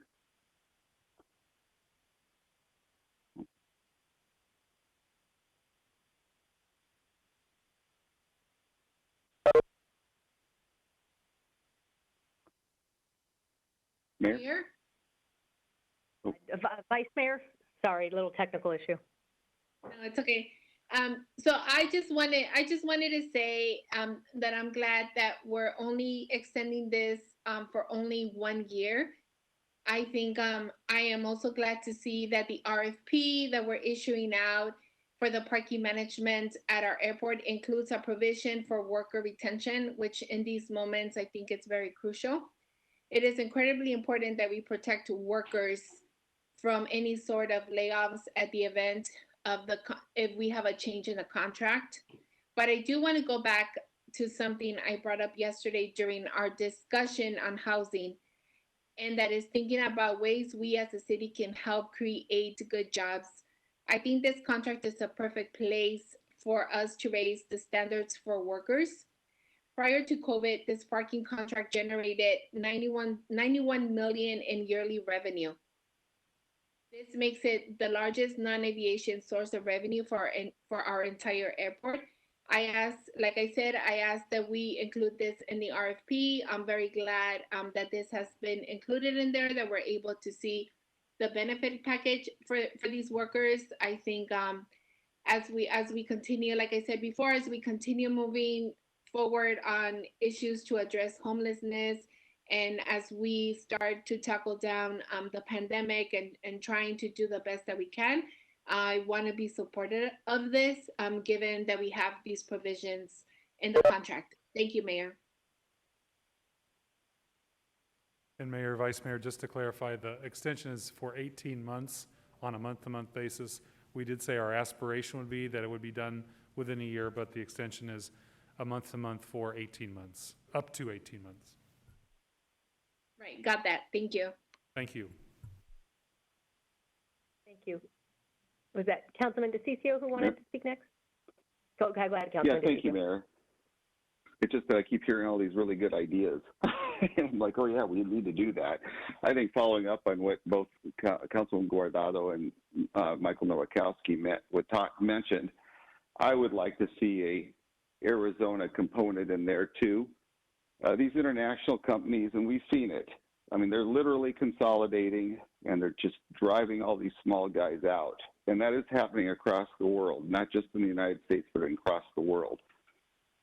So I believe we need to have a community component in all these contracts so that they work with groups within our community. And we've developed an amazing model on that. We started that with the airport. And by doing that, we had high expectations that they bring in the local businesses into the airport. I remember Council Member Nowakowski driving that point many years ago, and it turned out to be a big bonus. It was great for us as a state, as a city. So at the same token, I firmly believe that we need to have, not as a tiny factor, but as a large factor, things dealing with health insurance, good health insurance, so they don't go to the state and they don't skirt it by this 32-hour rule. You know what I mean? So if they're going to have X amount of employees, we need to make sure that there's a certain level that are covered by that, and there's no way that they can skirt that. The other part of it deals with the community involvement. They need to find community groups that they're working with so that we keep this money local. It doesn't go to some foreign country or some multi-billion-dollar company that ends up just keeping it for themselves and has very little community involvement. So the more community involvement we require going forward on things, the better off as a community we're going to be. Thank you, Mayor. Thank you, Councilman. Any additional council member comments? Roll call. Diciccio, Yes. Garcia, Yes. Nowakowski, Yes. Pastor, Yes. Stark, Yes. Waring, Yes. Williams, Yes. Guardado, Yes. Gallego. Yes. Passes 9-0. We next move to item 79, which is an agreement with Valley Metro Rail for light rail operational costs. Vice Mayor, do we have a motion? A motion to approve item 79. Do we have a second? Second. Second from Councilwoman Williams. Any council member comments or questions? Roll call. Diciccio, No. Garcia, Yes. Nowakowski, Yes. Pastor, Yes. Stark, Yes. Waring, No. Williams, Yes. Guardado, Yes. Gallego. Yes. Passes 7-2. Item 83 is to amend city code related to speed limits at 5 locations. Will the city clerk please read the title? Item 83 is for ordinance G6707, an ordinance amending Chapter 36, Vehicles and Traffic, Article 12, Section 36-158, Schedule 1 of the Phoenix City Code relating to local speed limits. Vice Mayor, do we have a motion? Yes, motion to approve item 83. Second. Council member questions or comments? Roll call. Diciccio, Yes. Garcia, Yes. Nowakowski, Yes. Pastor, Yes. Stark, Yes. Waring, No. Williams, Yes. Guardado, Yes. Gallego. Yes. Passes 8-1. Item 88 is related to clay pipes. Vice Mayor, do we have a motion? Motion to approve item 88. Second. Second. We have a motion and a second. We do have 2 members of the public available or here to address the council, including an alum of this body. So we will begin with our former colleague Claude Maddox and then go to Jeremy Haskins. Good afternoon, Mayor and council members. I'm glad to see everyone as well. Claude Maddox with Malaria Alvarez, 5343 North 16th Street. We represent Building Products Company and the local clay pipe industry. I'm in support of item 88. As mentioned, this is a maintenance contract for the existing sewer system. I was introduced to the clay pipe industry roughly 20 years ago when I chaired the Phoenix City Council Water and Infrastructure Committee. And I've worked with Mr. Haskins, whom you're going to hear from in a minute, on these issues for many years. Since that time, Phoenix has continued to use clay pipe because it is the industry standard, is generationally proven, and literally lasts for hundreds and thousands of years. Phoenix has 100-year-old clay pipe in the ground today, still serving the community. And Phoenix has made a policy commitment to being a sustainable city. Clay pipe is made of clay and shell, essentially dirt and water, the ultimate in sustainability. Kiln-fired clay, like clay pipe, is the same product that archaeologists are finding in ancient villages dating back thousands of years.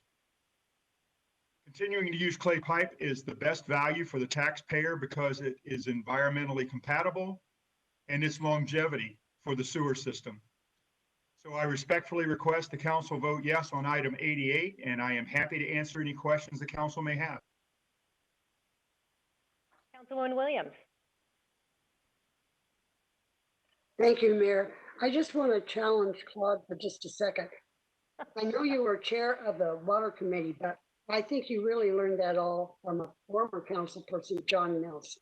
Well, I absolutely have to give credit where credit's due, and I have had a conversation with John regarding this, and his response was, "Are we still dealing with this damn issue?"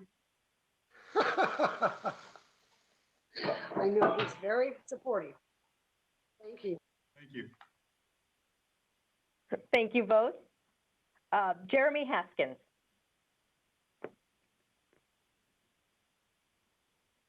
Audio working? It is working beautifully. Thank you. My name is Jeremy Haskins of Building Products Company, 4850 West Buckeye Road. I'm a professional civil engineer working for a family-owned vitrified clay pipe manufacturer in District 7. We've been producing pipe in District 7 for 50 years. The environmentally friendly vitrified clay pipe manufactured in Phoenix is comprised of clay shale sourced entirely in the state of Arizona. The majority of our employees are residents of the city of Phoenix. This agenda item is for maintenance, modifications, repairs, sewer connections to existing clay pipe. The national industry standard practice is to make these modifications with the same piping material that exists in the ground. And the primary reason for this practice is future cleaning, maintenance of these installed lines. The equipment that the city is currently using to maintain VCP or clay pipe cannot be used for alternative materials as it can cause irreversible damage. This is confirmed by recommendations from the United States Army Corps of Engineers, the Federal Environmental Protection Agency, and the American Society of Civil Engineers. Further, the city has a 100+ year VCP in their system, which is backed by a 100-year manufacturer's warranty. VCP clay pipe has proven itself the best return on investment for the taxpayer's money. There is no comparison between 100-year warranty for vitrified clay pipe and a 1-year warranty for alternative materials, PVC. I support this agenda item as it matches national engineering standards for operations and maintenance of sewer systems. Thank you. Thank you. That concludes our public testimony on this particular item. Additional council member comments or questions? Councilman Nowakowski. Thank you, Mayor. Mayor, when I was first elected, at that time it was Representative John. He actually gave me a tour of the site. And Jeremy, I can't tell you how great of a facility you have. Most of the workers there actually work in the city of Phoenix and give back to our community. So thank you so much for being such a good community partner and having such a great business in the city of Phoenix. And I'll be voting yes on this. Thank you, Councilman. Mayor? Councilman Nowakowski. I'm sorry, Councilman Diciccio. Thank you, Mayor. So, no, I'm going to be voting yes as well on this, but I do want to make a point. whether it's a 1-year warranty, 100-year warranty, and appreciate the fact that you're doing business in the city of Phoenix. We love you. I don't think people really realize how much risk that you take. But we should also be encouraging a level of competition so that we can see all the different products that are out there that are available. Now, I had a bad experience with clay. One of those situations where I had a home, a tree went right into it. You know, a tree root will find water under all circumstances. It just happened to be a sewer line that ends up, once I pulled my toilet off, I didn't think it was going to be that hard. Literally, it was like an eruption, an explosion that came backwards. So things do happen, but I'm not going to base it off a situation on my end. But yeah, I do believe that we should have a level of competition so that we can evaluate all the different products out there. And so that I'm going to be voting yes because, hey, I like clay. I think it's a good thing. But at the same time, I think it's a good thing for us to be able to see everything. And unless Claude or the other gentleman has a problem with competition, do you guys mind us having competition? I'd like to ask that question of them. Does anybody mind that?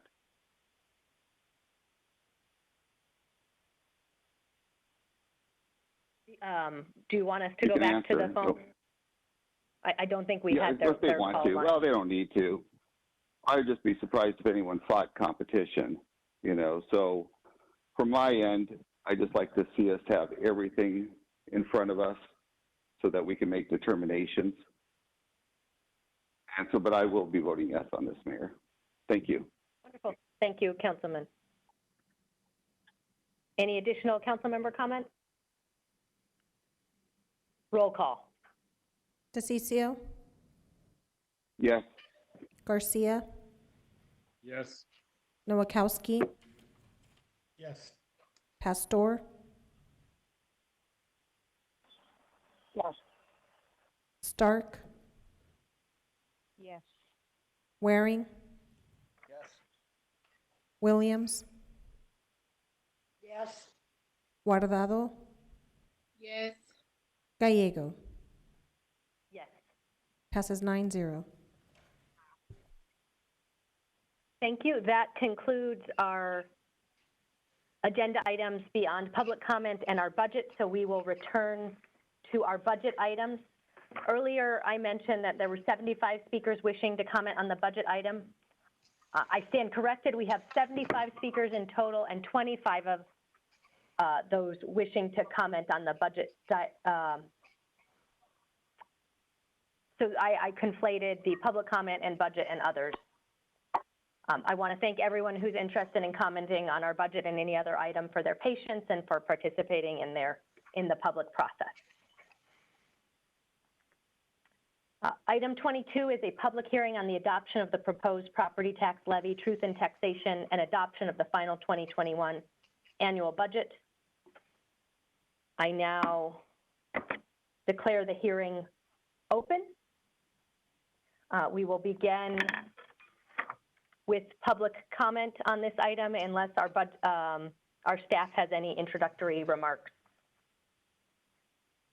Nodding. Okay. Then we will begin with our public comment.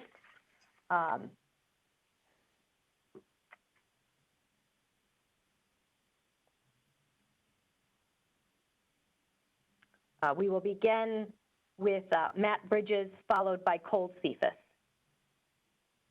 Matt, the floor is yours.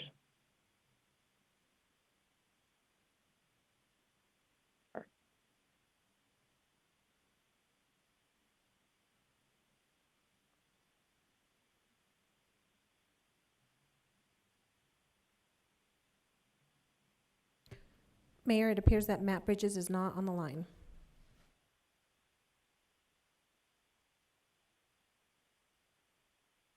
Okay, let's see. And neither is Cole Cephas, Mayor. Okay, then we will go with Alfredo Patino, followed by Ilson Suarez. Hello, thank you for giving me the chance to speak. My name is Alfredo Patino, and I was arrested on the first night of the curfew along with countless other peaceful protesters. There is no doubt in my mind that the curfew was strictly imposed in order to suppress our First Amendment rights to assemble. During my 30 hours of captivity, I was able to get an inside view of the world of policing, from the police officers joking about COVID killing inmates to make room for us, to police officers who are hunting down peaceful protesters, shooting them in the face with rubber bullets, to macing people for holding up signs. It was inevitable and naturally that it came to me. It became clear that we must not give a raise to the machine that considers its citizens guilty until proven innocent, and we must instead invest in programs that will help our community heal and grow, programs that would make the matrix on 4th Ave obsolete. We are amidst a second civil rights revolution, and it is time to look inward and begin to ask the big questions. Who are we, and what is it that we want for our community? I say no to giving a raise to the police, and we must instead learn to defund the police. Thank you.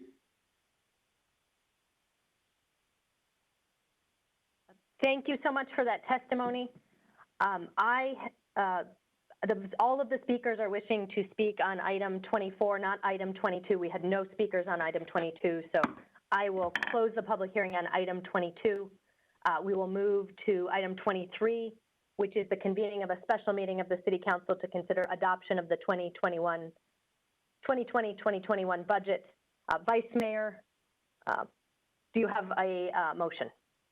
Yes, I have a motion to approve item 22. Second. Second. 23. Mayor, just to clarify, that was for item 23. Oh, I'm sorry, for item 23. And then should we call a special meeting? So I guess Vice Mayor, should we move that we recess the City Council and convene a special meeting? Agreed. And do we have a second on the motion to recess and convene a special meeting? Second. All those in favor, please say aye. Aye. Aye. Any opposed? Passes unanimously. Item 24 is the adoption of the final 2020-2021 annual operating funds budget. Vice Mayor, do you have a motion? We have a motion to approve item 24. Second. Second. Thank you. Now we will move to continue public comment, and we'll note Alfredo's comment was intended for this item. We will go to Leanna Williams, followed by Anna Hernandez. Hi, can you guys hear me? We can. Thank you for your patience. Okay, thank you.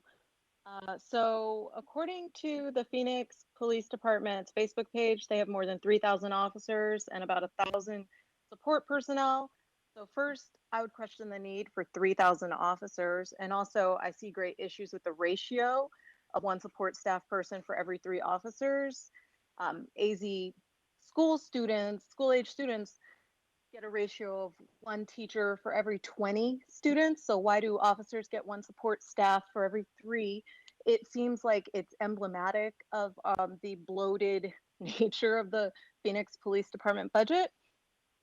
Additionally, violent crime continues to drop while policing increases, and police budgets remain extremely high, and this makes no logical sense. As a result, we're asking police officers to respond as social workers, EMTs, and a bunch of calls outside of the scope of their expertise. The officer who spoke earlier talked about how they're investing child abuse. DCS is who really closes those cases, so I don't even understand. They take evidence in the very beginning stage. So what we're witnessing right now are outcries from the Black community in response to the extreme terror that our current broken law enforcement system causes all of us. The Civilian Review Board is a step in the right direction if fully funded at $3 million. But what my community really needs is to see a drastic reduction in funds allocated for policing. This council is in a unique situation to address the changing needs of our community caused by the COVID-19 pandemic. We know that public housing needs will increase, but that allocation is a mere 16% of the $721 million proposed for the Phoenix Police Department. Community development and enrichment combined for a total of 7% of the police allocation. Oh. Is that it? Yeah, thank you for your testimony. We will next go to Anna, followed by Brianna Burrows. Can you hear me? Yes, we can. Can you hear me? Yes, we can. Okay. This is Anna Hernandez. I want to once again express how opposed I am to the current city budget. It's again beyond me how you chose to throw money to a police department that has multiple examples of aggressive and deadly interactions with people of our community. I understand that you may not want to face the truth and the ugliness that exists not only in this department, but in this country as a whole. But until we can really face the root cause, we cannot treat the symptoms. You cannot keep throwing money to reform a system that's rooted in racism, whose entire foundation was built on the opposition of enslaved Blacks. A system with a cracked foundation is beyond reform. This system needs to be brought down and rebuilt. I know when we say defund the police and fund our communities, it sounds like a radical idea, but when you look at what is happening, it's not so radical. Why do you keep making the choice to increase the funding to a department that continues to inflict trauma on our people? Every aggressive and violent interaction with the police causes trauma. When a gun is drawn on a person from the community, when an officer uses racist and biased behavior on our people, that is inflicting trauma. When I had to see my little brother laying in the dirt, shot to death by this department, that is a trauma I may never recover from. So instead of giving this department that fails time after time to properly perform their duties more money, why are we not taking part of those funds to build programs that can build the trauma they continuously affect on us so we can be emotionally and mentally healthy? Why are those funds for the OAT not being taken from the police budget? We know that cops aren't teachers, they're not mental health workers or crisis workers, so why are we not investing more of these funds into our education system or investing in affordable housing and creating jobs that pay livable wages? Why aren't we trying to create grants and loan programs that will enable us to start small businesses without having to go to the big banks? That is the funding our community needs. What you fail to realize is that when you fund healthy communities that are successful, you would drastically reduce the level of crime you're using to justify the gross allocation of funds to this police department, a system that I'll remind you is deeply rooted in racism and the systematic oppression of our people. Your choice of not funding our communities perpetuates that systematic oppression. Your choice to not fund our community puts us in a failing state, and it keeps us in a system where we are set up to fail. So I'm asking you again to put aside your political and personal agendas and put ahead the agenda of the people. Defund the Phoenix Police and fund our community so we can start breaking the chains of oppression that we have had for far too long. Thank you. Thank you. Brianna is next, followed by Dejara Johnson. Hi, can you hear me? Yes, we can.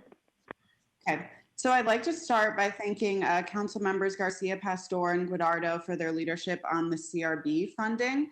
I want the council to vote no on the $25 million increase to the police budget. A police budget doesn't need to constitute 42% of your general funds, and we all know that. This isn't even about the raises that you promised the police. That's a false choice, and it's pathetic. Since I know that the council members have a history of calling on the budget office to pretend that giving the police department anything less than $745 million is illegal, I also want to know how much you promised them for their military-style weapons, their new uniforms, their new cars, their unnecessary overtime pay. Please let me know, because I want to hear those excuses too, because it sounds like y'all make a lot more promises to the police union than anyone else. Honestly, it's been so heartwarming and so touching to be involved and call into these budget meetings and see how unimportant and stupid you think we are by lying to our faces. A 38% increase in police funding since 2010, but they're not even solving any more crimes. Make it make sense. You can't. This isn't a normal election year. People aren't going to forget about this vote just because you tried to run out the clock by putting this item at the end of the meeting. When Arizona gets all this money and attention as we get closer to November, we're not just going to organize against Senator McSally and President Trump. We'll be organizing against you because of the way you voted. You'll be at the top of our list, and no amount of money from your police union is going to save your council seat. So Stark, in particular, and Gallego, I'm talking to you. I need you to know that the way you vote today means you chose this, and we'll see you at the ballot box. I yield my time. DeJara will be followed by Aisha Vora. Hello, Hello. this is Tajara Johnson, and I'm a medical professional. I live in Phoenix, Arizona, a part of District 4, and I'm here to speak with you all today because police brutality and systemic racism is a public health crisis. Exposure to violent behavior and racial discrimination, especially by law enforcement, is a social determinant of health with negative mental and physical health implications regarding post-traumatic stress disorders, chronic disease states, and life expectancy. I'm requesting that the City Council vote no on the proposed city budget and consider combating police brutality and systemic racism by increasing their investment to the very communities that have historically been disenfranchised and targets of over-policing. Funding for the Office of Accountability and Transparency and the Civilian Review Board is a good start, but it's not nearly enough.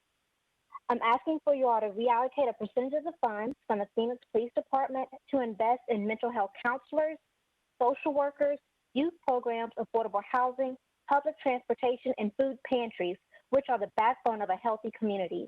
Each and every one of you on the council can make this happen. Please do not disappoint your people. Thank you. Thank you. Aisha will be followed by Laurel Langmaid. Thank you. Good afternoon. Can you all hear me? We can. Thank you. My name is Aisha Vora. I am a mother and a long-standing member of this community. I want to echo the sentiments that were provided so eloquently by all the speakers that came before me. The Phoenix PD is one of the deadliest in the nation. That is a fact that none of you can dispute. Our police department does not serve and protect our Black, Latinx, Indigenous, and other communities of color. The Phoenix PD behave particularly violently in their interactions with white citizens. I can personally attest to that. Our Phoenix police budget is almost half of our city budget, and what do we have to show for that? I ask those on the council scared to take a stand and unsure of the political fallout of reducing the police budget. What will you say when the next unarmed citizen like Dion Johnson or Mohammed is shot or has their oxygen supply cut off by a Phoenix Police Department officer pressing on their neck? Are you going to be proud of your vote here today? Or are you going to take a stand and recognize that the system does not work, that the system harms our Black community and other communities of color? You don't get to condemn the murder of George Floyd, yet ignore the murders that take place here in your own city. To Councilmember Garcia, we see you, we appreciate you, and we are behind you. To Councilmember Diciccio, your claims on Twitter and on your little podcast that those of us opposing the current budget have some scheme to funnel police budgets to hire protesters is a blatant and egregious lie. I call on the other council members to rebuke that and to shine light on the facts of what we are asking for. What we are asking for is increased mental health services, youth programs, adequate and affordable housing, affordable childcare, including after-school programs. Good afternoon and thank you. Mayor, this is the city clerk. May we confirm if there's a new caller on the line? From the council. A council member? Yes, Mayor. Hello? Hello? Hello, yes, can you identify yourself, please? It's Councilwoman Pastor. I'm having difficulties with my phone. So I'm on another phone. Thank you, Councilmember Pastor. I appreciate that. Thank you, Councilwoman. Laurel will be followed by Marcus Reed.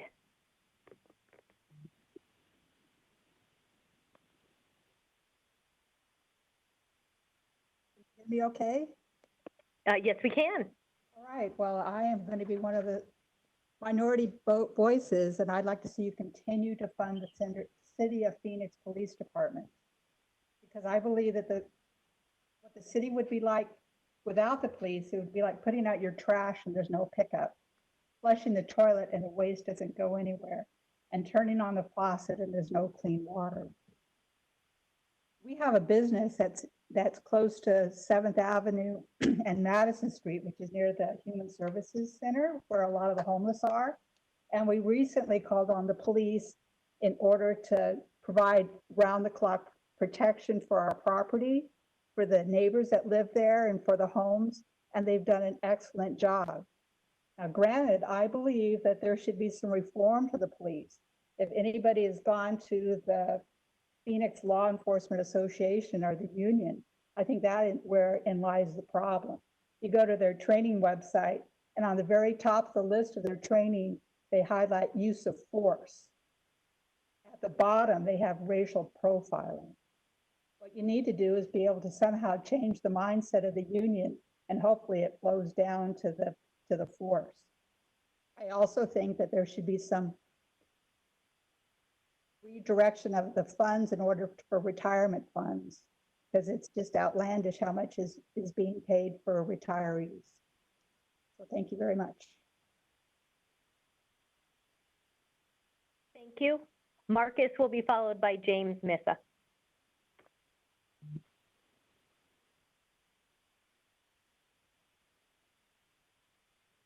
All right, can you hear me? Hello? Yes, we can. Okay. So I called in originally just thinking that CRB would be enough, but I do want to kind of amend my statement in the past. So I strongly oppose allocating $744 million to the Phoenix Police Department. Over the past weeks, PLIA, flanked by the Phoenix Police, has not addressed any kind of real or relevant reform. I would like to see 35 million or more addressing true needs in the community. Phoenix Police are not qualified to address the nature of the calls that are presented to them. In furtherance, there is no training that will change the institutionalized above the law behavior that has run rampant in our police department. They have pointed to the few bad apple theory, yet no bad apples have been prosecuted in a legitimate way.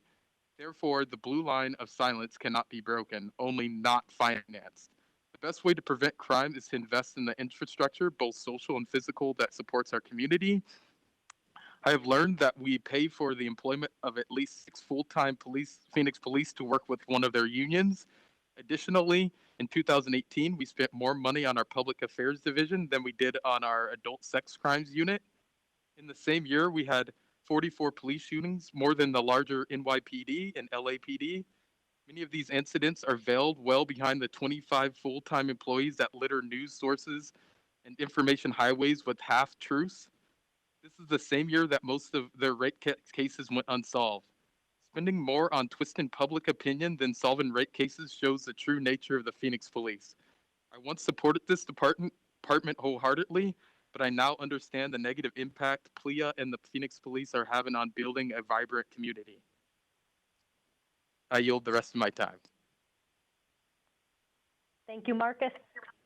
James, followed by Josh Bakopoulos.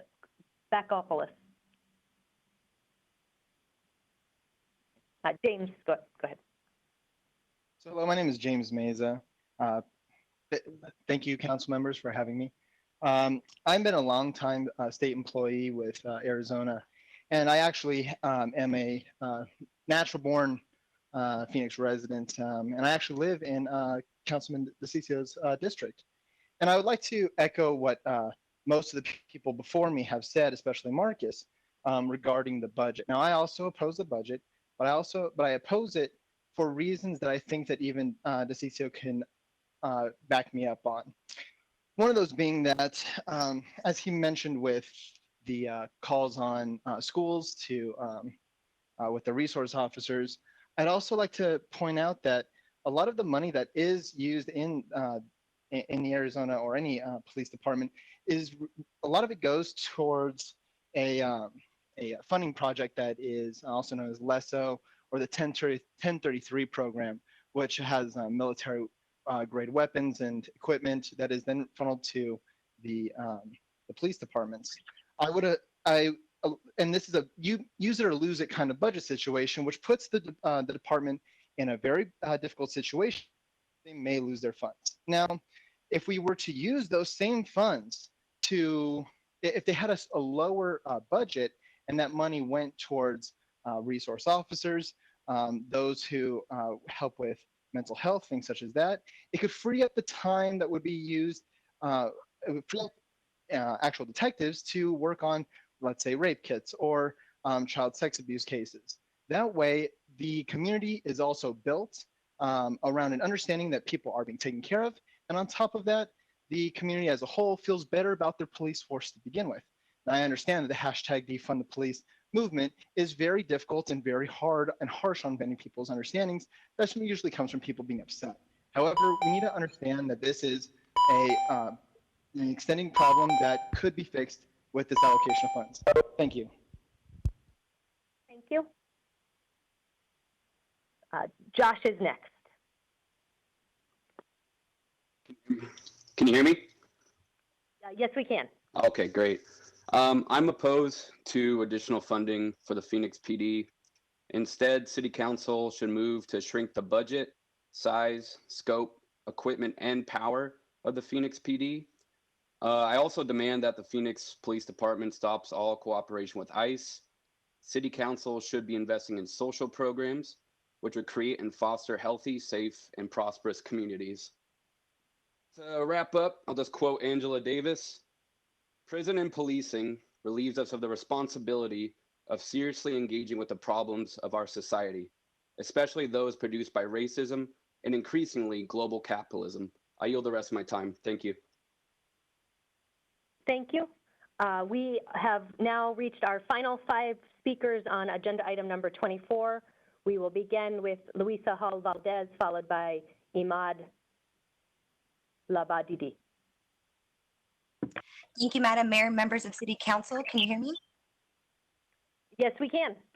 My name is Luisa Hall Valdez, and I am a third-generation Phoenician. I'm a disabled Army veteran and a local business owner where I'm a holistic healthcare practitioner and wellness educator. I oppose this budget because I believe we cannot have healthy communities without justice and equality, nor can we afford to continue to allocate a single cent more to PPD, let alone $25 million more. We are in the middle of 2 global pandemics, coronavirus and police violence. Just like in our health, we cannot address only the symptoms of the problem. We must get to the root of it to truly heal. Addressing the outcries of our communities with more funding to PPD does not help heal our hurts, nor address the root of our problems. It only deepens existing wounds and leaves us more vulnerable to being worse off than we currently are. The root of why Black lives and marginalized individuals are dying at the hands of police around the world, prompting these discussions on defunding police, is racial injustice, which is also the root of the disparities in health, education, and virtually every other facet of existence in our modern society. Our city, especially Black, Indigenous, people of color, LGBTQAI folks, and individuals with disabilities, including mental health imbalances, would be better served and protected much more safely if the money were to be allocated towards our Valley youth, community health and wellness programming, inclusive of behavioral health.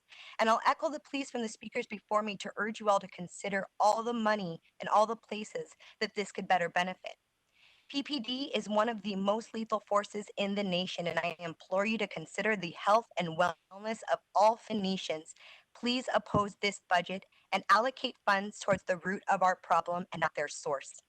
While I have a few moments left, I would like to add that our city manager, Ed Zurcher, is the single point of failure in our city for police accountability, and he holds the highest paid position in our city structure. Why does he get rewarded in over $400,000 a year in Ahmad will be followed by George Romano. Hello, my name is Imad. I'm a rising second-year law student. There's 3 things I want to say. First is that Deon Johnson was murdered on May 25th, and the officer who murdered him has not been arrested. He's on leave. So clearly the police cannot be counted on to hold themselves accountable. The second point I want to make is the Phoenix police budget is 3 times more than the community economic development human services, and housing budgets combined. Why are we putting so much money into addressing crime when it happens and a force that causes harm on people when we could be putting that money towards building better communities and and giving people better opportunities? Lastly, I just want to read from Maria Caba's opinion article in the New York Times. People like me who want to abolish prisons and police have a vision of a different society, built on cooperation instead of individualism, on mutual aid instead of self-preservation. What would the country look like if it had billions of extra dollars to spend on housing, food, and education for all? This change in society wouldn't happen immediately, but the protests show that many people are ready to embrace a different vision of safety and justice. When the streets calm and people suggest once again that we hire more Black police officers or create more civilian review boards, I hope we remember all the times those efforts have failed. I hope the City Council will consider moving the disproportionate funds from the police budget and investing them in communities. Thank you. Thank you. George will be followed by Vicky. Hi, can you hear me? We can. Thank you, council members and Mayor Kate Gallego. I'm proud to speak today on behalf of my community here, and just want to say that I believe it's important that we reallocate at least 25 million from the police budget to other programs, including the youth and mental programs. It's astounding that there's so much money going into this, and yet we have, AZ Central telling us that police in Phoenix routinely purge their discipline records, and it's part of union contracts. And issues like these need to be addressed. And I think if you put your effort, this can be a step forward. I know Jeff Barton mentioned that the budget is kind of tight and it wouldn't be easy to reallocate, but it is our duty to do so, I believe. And I believe with the elections coming up, people will be paying attention to this. And, District 1, 3, 5, 7, Mayor, they're all up for grabs. And I think people are going to remember the actions to take. And I think it's important and it's a simple step we can take for the community. Councilmember Sal Diciccio said that the city review board was a kick in the policeman's face, in their teeth. And I think what's worse than that, a metaphorical kick, is, a bullet to a stomach, handcuff, and an actual kick, which is what happened to Mr. Dion Johnson. So I think we have the ability to make some great change, and I'm looking forward to it. I'm looking at Mr. Councilmember Michael Nowzowski. A lot of Hispanic community look for him for leadership, and we hope he makes the right decisions. If we can fund the Phoenix Suns renovation of $100 million, and we can give $6 million, to golf, I think there's some room for making a change for the community and trust. Thank you, and I yield my time. Thank you. Our final two speakers on agenda item 24 will be Vicky and then Robert. Vicky, the floor is yours.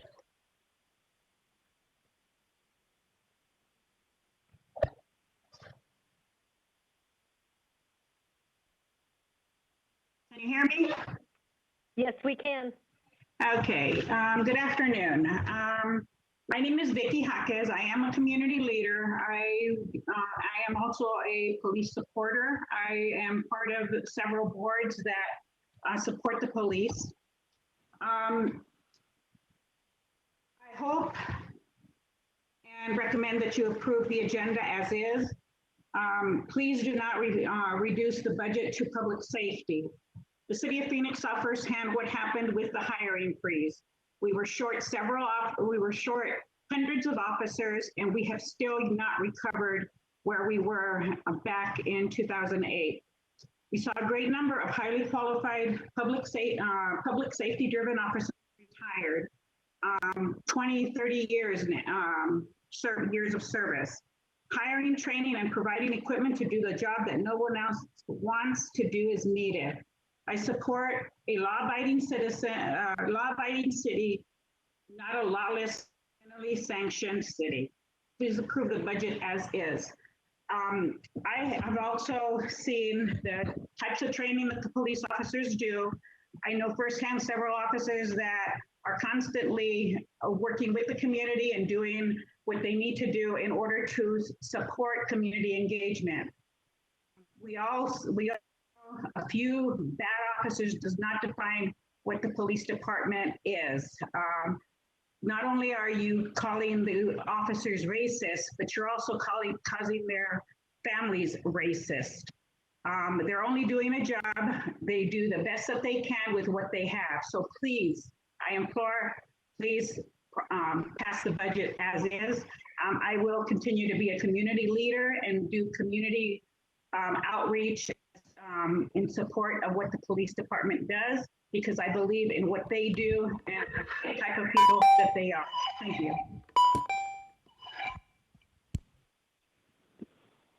Thank you. Mr. Doyle will be our final speaker on agenda item number 24.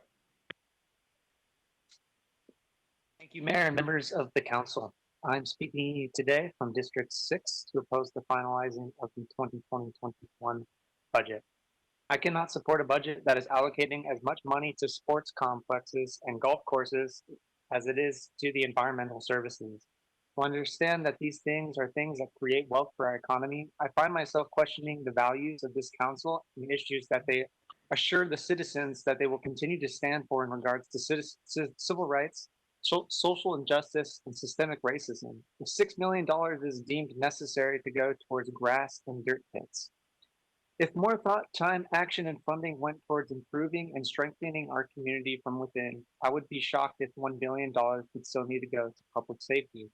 I do not know all the facts, but I believe in investing in our community and funding services for mental health and focusing more on issues of homelessness. I would remiss to mention the hundreds of people living in tents just a few blocks away in 112-degree heat. These communities of homeless people are centered around rundown warehouses that could be renovated and used as homeless shelters instead of leaving our city and citizens to deteriorate in the heat. I support the funding the police through demilitarization and investment of funds back into our communities. More money, I assume, was appropriated long ago to ensure officers have body cameras and each car is equipped with a dash cam, only to have such tragedies as the death of Deon Johnson occur at the hand of officers with none of this equipment bought with our tax dollars in sight. Defund needless measures which create even more separation in our communities, and begin funding things that create strong communities and systemic change. This is what the budget should reflect, the voices of the people living in these cities and communities. We cannot afford to slap Band-Aids on issues and hope for things to get better. Lastly, hearing these meetings over the past few weeks, I wish to challenge my city council rep, Councilman Diciccio. You have voiced frustration and disgust about the mistreatment of police officers and citizens. Instead of looking at one side, I challenge you to have empathy and understand why people feel this way towards those whose job it is to protect them. I pray you've done the research into systemic racism that exists within the politics of this country and have been allowed for hundreds of years. As a white male in your position, it is your responsibility to understand both sides and to see your privilege as something that has been set up for you even before the Constitution.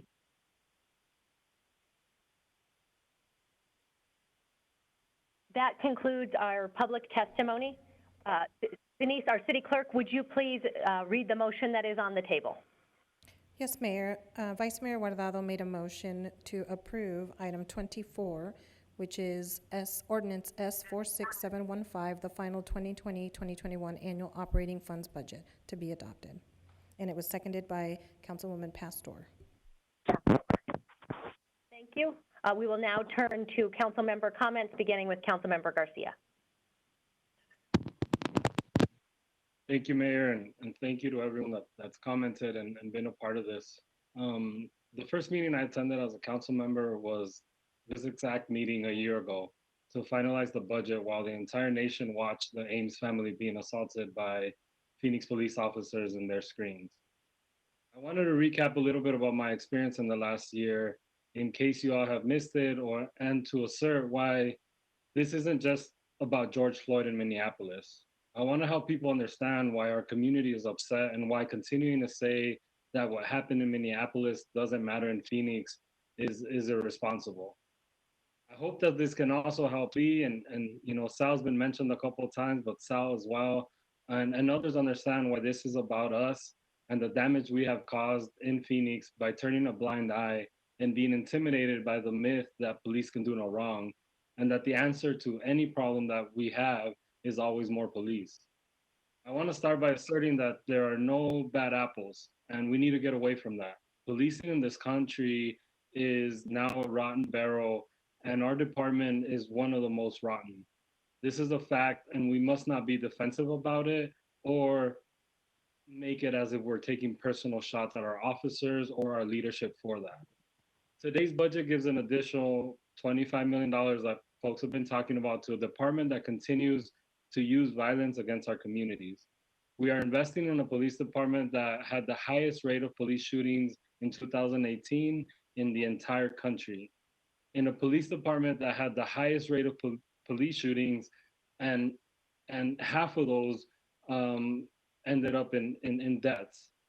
No one in those shootings has been held accountable or found of any wrongdoing. Some of the stories that I've heard in the last year, and one of them I want to bring into the room is Erica Reynolds, who this person was pulled over. There was a thought that she had drugs with her, and our officers committed one of the most atrocious acts I've ever heard of. They did an illegal cavity search, going into her body, breaking every local, state, national, international law there is. And those officers involved at the time were not fired. And we had to pay out over $1 million to Erica. A very similar case where we had to deal with it. There was an officer who literally took a woman's address, went to her home, pulled a gun to her stomach, and asked for sexual favors. This officer was on administrative leave, on basically vacation for over a year.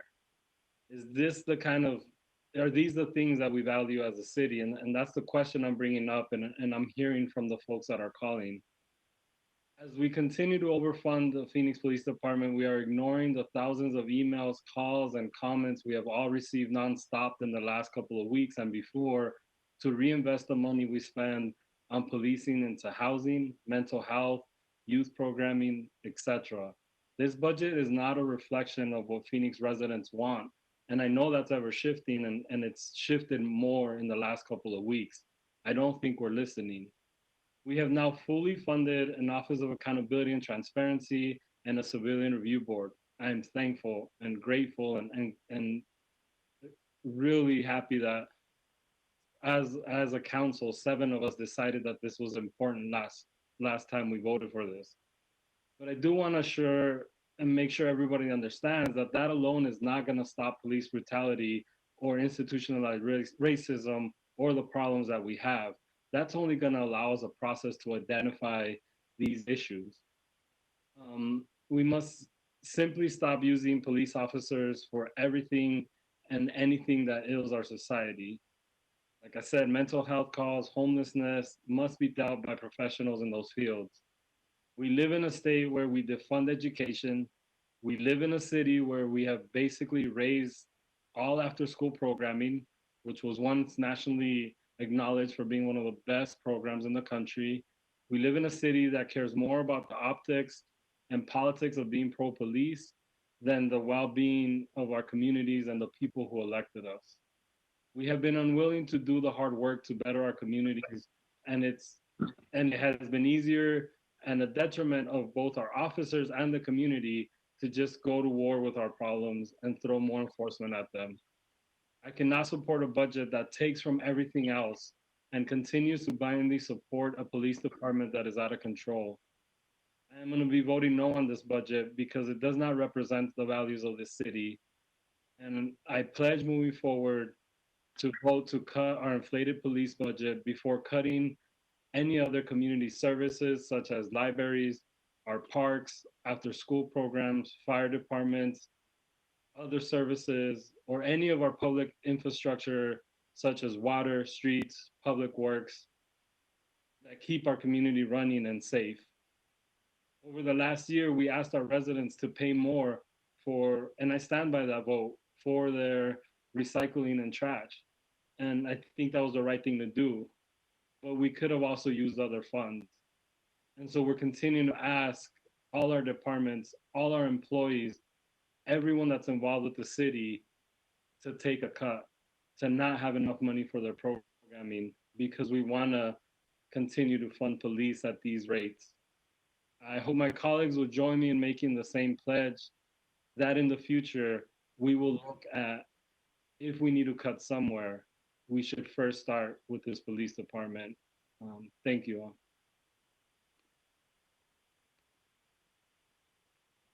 Thank you, Councilmember Garcia. Any additional councilmember comments? Mayor? Councilman Diciccio. Thank you. So if you want to separate the budget from the police department, I'd be happy to do that. You know, otherwise I'll be voting no on the budget as a whole because it's just not fiscally sound for me. I think Jeff Barton's done an amazing job. As a matter of fact, he's the best budget director we've had at the City of Phoenix in a very long time. And I've mentioned this to you before, Ed. We have to unleash him, you know, let him go out there and do his thing because that guy will find a penny anywhere. Never seen anyone like him, never seen anyone with his level of enthusiasm and the creativity that he brings to our city. Another, you know, thing for you, Ed, that you've just done an amazing job of bringing the right people up forward. You know, you and I have had this conversation. You've put together an incredible team of individuals, incredible. It's just something you just don't normally see in any city. And I'm just so glad to see that and to be a part of that team. In deference to Carlos, I appreciate everything Councilman Garcia said. We just don't agree, actually at all on that. You know, do we have problems in the police department? Yes. Are we going to have some bad apples? Yep, that's going to happen. You know, you've got 700,000 police officers across the country. You're going to have one or two. The problem is what one or two do doesn't show an indication of everybody else. These police officers have families. They have kids. If you don't think this is impacting their families, what's happening right now, the protests, calling them the most violent, I've heard them called murderers. I've heard them called rapists. There is name calling there, and it is an anti-police bent, whether we like it or not. That is what is occurring here.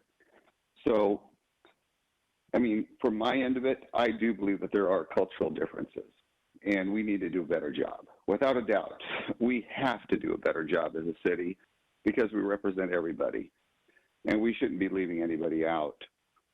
But the level of attacks on them personally, and it is personally, has just been too much. It's just unacceptable. You get police officers now, I think some of you saw that video I put out, where one of our police officers, she did an incredible job. But you can tell that this individual that was, you know, she ended up having to go through a police shooting on that. She gave this person multiple chances to get around it. 1 year on the job, she did this. She went a lot further than most would have. There's a 20-foot rule. Anyone who shoots understands that. Anyone who understands, you know, self-defense knows that anybody that's within 21 feet of you can literally attack you and kill you within less than a second. Less than a second, they can come after you. She allowed this individual within 10 feet and did a miraculous job. She's a hero in our city. She is. But that's what they do. Every single day, we're talking hundreds of stops. Every day, these police officers deal with this on a daily basis. And I just want you to think about this. I don't think I would have the temperament to be a police officer. I wouldn't put up with it, quite frankly. And I don't know how they do it. Because think about it. Every single interaction that they have, practically every interaction, is a negative one. It's someone got hurt, a victim's there, they're chasing down a suspect, even giving out a ticket. Every situation, every single day of their lives is a negative one. Negative. Now, if you're a firefighter, you get to save cats and people and things like that. Every experience is generally a pretty good one. You know, now think of it, how hard it must be to be a police officer. Then compound that with their families, their spouses, their husbands, their wives, their children, who now have to bear the burden of this. And I've heard from police officers, people know that their family members are police officers. The negativity that is directed at their children is just not something we should be accepting here in the city. So does the rhetoric get too far out? Yeah, it does. But at the end of the day, we have to, this whole anti-police, and it is an anti-police thing. I mean, when you start calling violent, most violent in the country, and all the names been called, it's just no longer acceptable. These people protect us. That's what they do. They live in a tough environment every day. So if we don't have that level of respect for them, for those that protect us, we're going to end up having, as a city, people that are less qualified. Because people that are qualified, I wouldn't put up with the BS, quite frankly. I wouldn't do it. It takes one meeting, that would be it for me, right? That's why it's a good thing I'm not a police officer. But these individuals, the stuff that they go through, we're going to end up having less and less qualified individuals because, quite frankly, I wouldn't want to do that job. I don't know many people that would want to do it anymore. It's just not worth it. They have to go through that. And people that care about their families would never, ever find this as acceptable. Thank you, Mayor. But I'm going to be voting no on the budget. Thank you, Councilman Diciccio. Councilwoman Williams.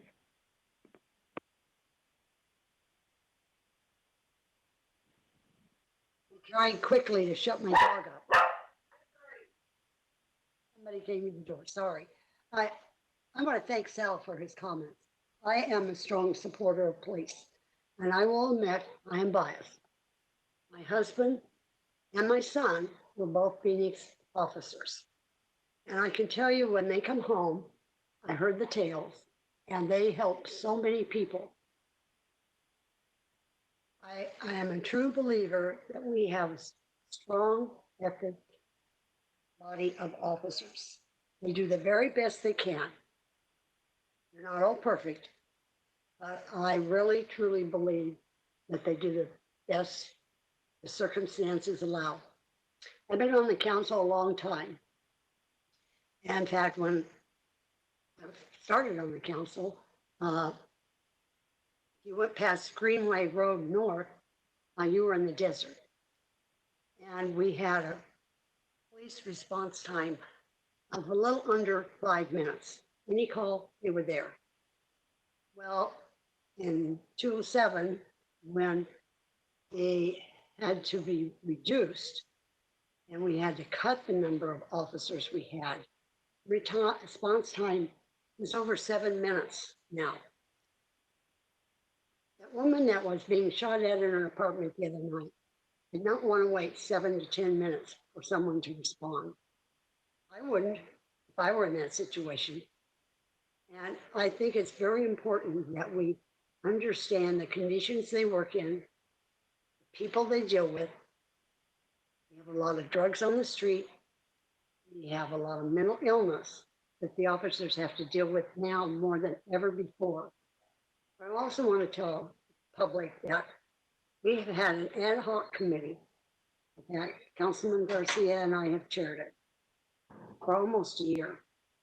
And I think many of the complaints I heard today have actually been addressed by this committee. We have totally changed training. Training is no longer the military style. All officers have body cams. We have hired social workers that when the 911 call comes in, the officer can hear the call and request a social worker to go with him to the scene. I mean, the list goes on and on. And we have listened to the public. We have instituted many of these things. The chief just recently said no more carotid artery holes, which means you can't choke, You can't put their arm around somebody's neck. It's too dangerous. And I think we have an outstanding chief.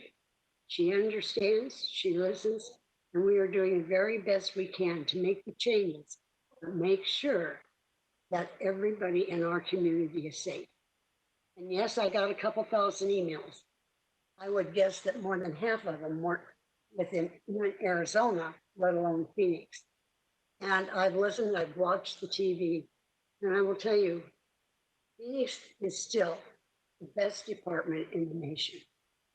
We should model after Phoenix, and I am very proud to be part of the Phoenix family, to support police officers, and to be part of this council, so I am supporting the motion.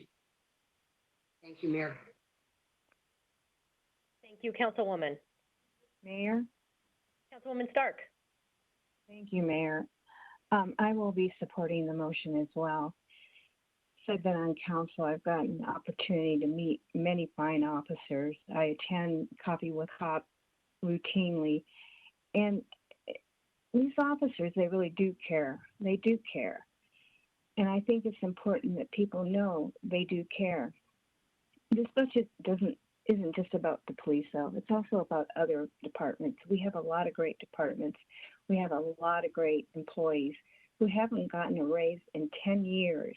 They've made a lot of sacrifices, but kept working to make sure that the city of Phoenix operated efficiently and effectively. I think it's important that we reward them. It's not just the officers. They deserve a reward, but every employee. And this is our opportunity to do that. So I support the budget. Thank you. Vice Mayor. Yeah, I also wanted to say that I will be voting yes on today's budget. But first, I wanted to say that I want to pledge that we continue dialogue, that we continue to talk about how do we bring community together, how do we continue to have these conversations. I want to echo a little bit with what Councilwoman Williams said earlier. I think we've done a lot of different things this year to continue to build that trust. I want to continue to work with my colleagues, with our mayor, with our chief, and try to figure out how is it that we continue this conversation. Like I said before, I do not want to be in the same place a year from now. This is a place we were not in a very good place a year ago, and today I can say that we've done different things to try to move forward. But I do pledge to continue to working with everyone, and we bring all of our different community leaders together and try to have a dialogue and how is it that we can continue to move forward. Thank you, Mayor. Thank you. The city received, for today's budget meeting, 39 comments in support, 705 in opposition, 24 with no position, and 6 that were neutral, for a total of 774. Councilman Nowakowski. Thank you, Mayor. Mayor, 8 years ago, I accepted the position as chair of public safety. And one of the reasons was that I wanted to make a change. I wanted to bring people together to have that conversation, to make those changes. One of the biggest debates we had was, should we have body cameras or shouldn't we have body cameras? How do we use technology to its fullest? And basically now, every single officer that's out on the street have body cameras. And that's something that was committed from this council. And I want to thank all my colleagues that voted on that. It was a big change within the police officers.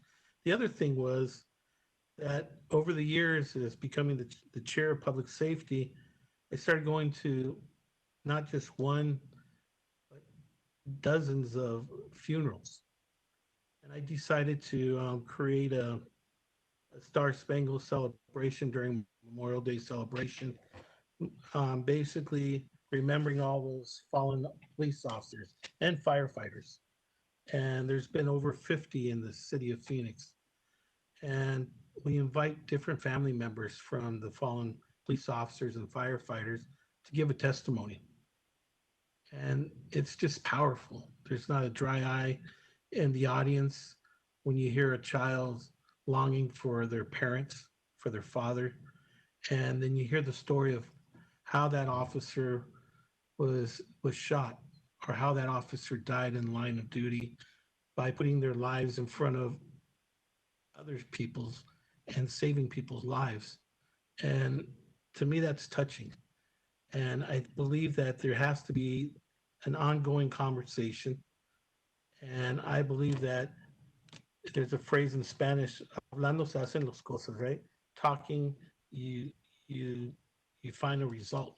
And I think that's what we're doing now, is that we have the leadership now that we bring people together from different walks of life, and we have that conversation. We try to find that common ground. And I believe that's what leadership's all about. And last year, there was basically 15 police involved shootings, and this year we're up to 8. So it's been a big change from 3-4 years ago. And it's really the leadership of this council, the leadership of the community coming together and working with the police officers, and also the leadership of the police.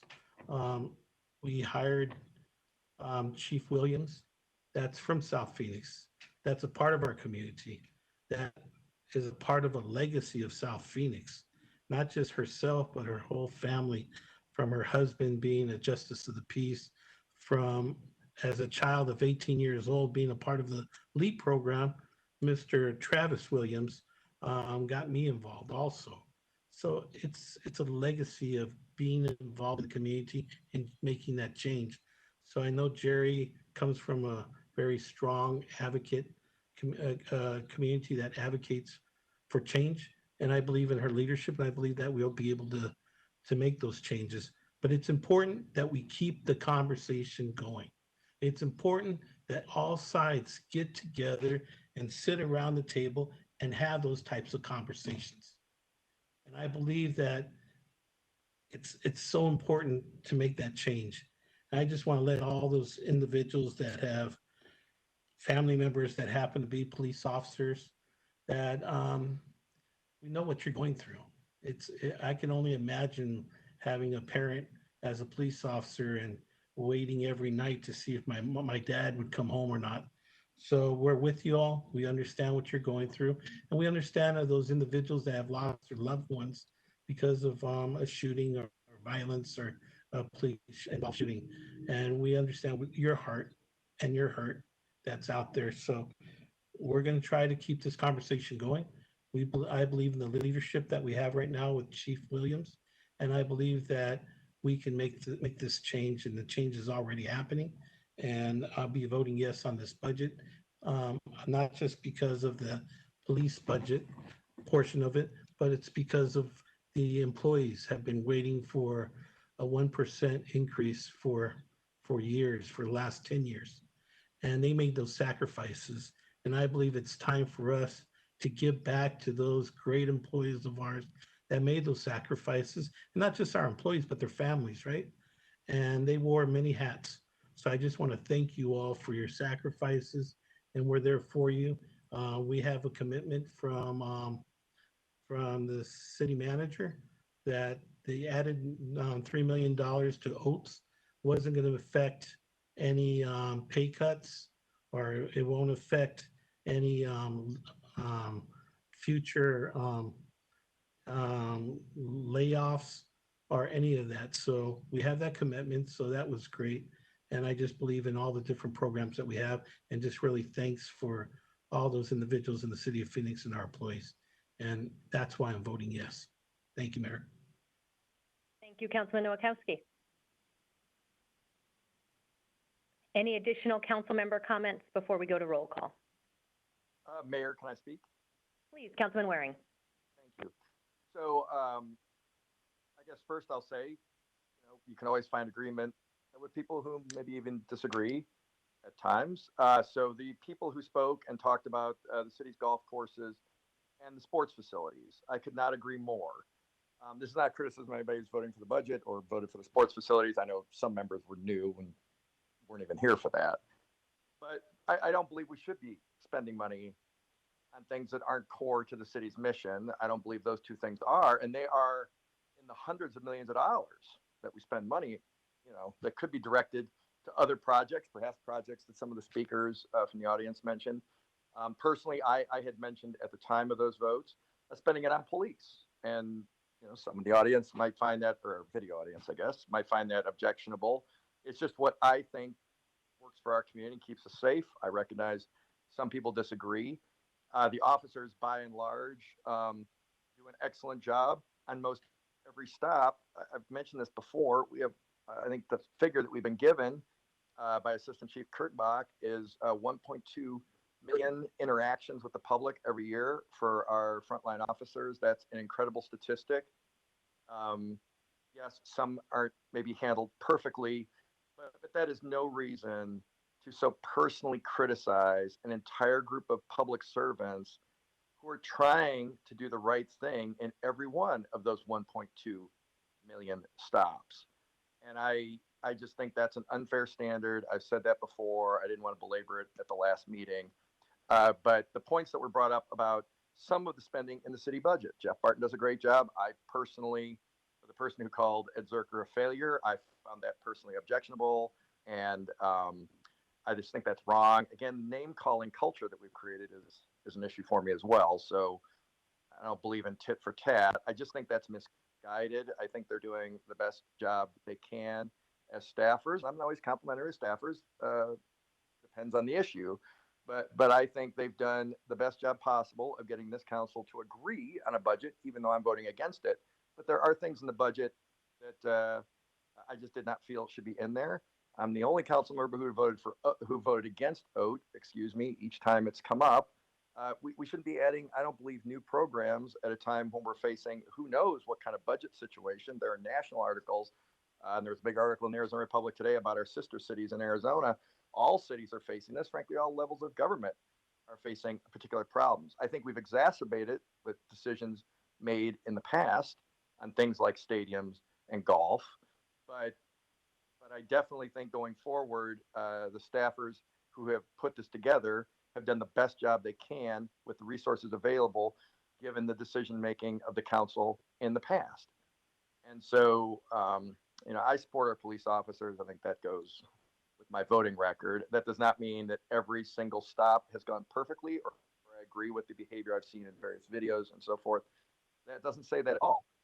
But I believe they have earned our respect with they're almost universally, when you look at the statistics, behavior that they have tried extremely hard to do the best job that they can under extremely trying circumstances, and it's not getting any easier for them.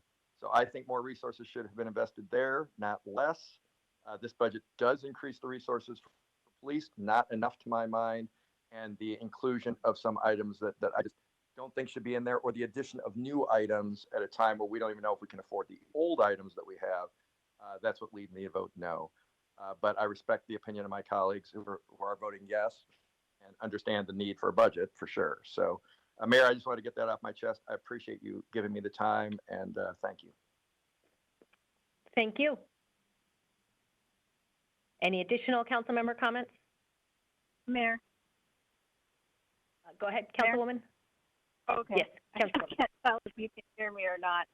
I just want to say that our council, ever since I've entered office, I have worked with the council and others within the department to really start looking at items with the police, in the sense of the traumatic incident, looking at de-escalation, training, looking at biases.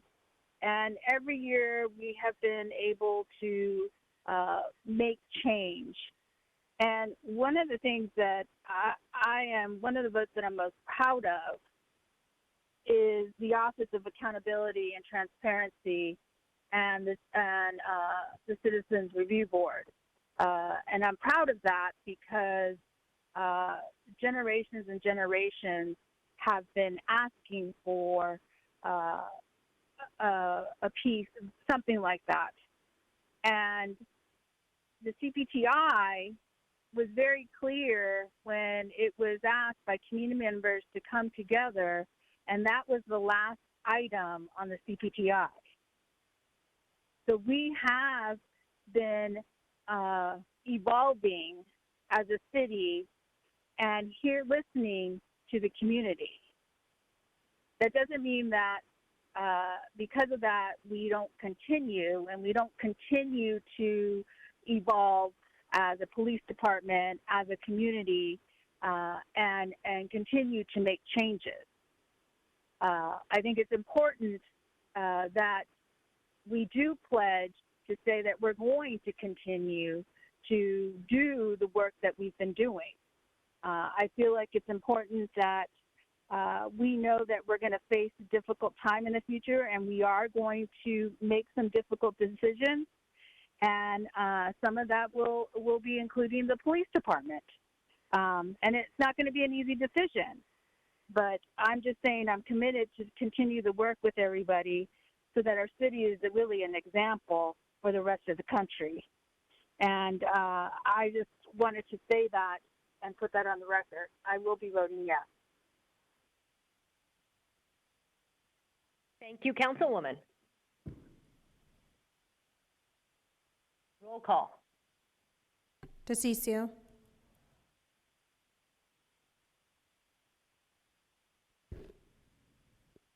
No, sorry. Garcia. No. Nowakowski. Yes. Pastor. Yes. Stark. Yes. Waring. No. Williams. Yes. Guardado. Yes. Gallego. Yes. Passes 6-3. By a vote of 6-3, the Phoenix City Council has passed our annual budget, a budget that supports the important work our employees are doing and supports full funding of the Office of Accountability and Transparency. We will continue with additional budget items. Next is item 25, the adoption of the final 2020-2021 capital funds budget. Vice Mayor, do you have a motion? Yes, Mayor. I move that item 25 being ordinance S-46741, the final 2020-21 capital funds budget be adopted. Second. Any council member comments? Roll call. Diciccio. Yes. Garcia. Yes. Nowakowski. Yes. Pastor. Yes. Stark. Yes. Waring. No. Williams. Yes. Guardado. Yes. Gallego.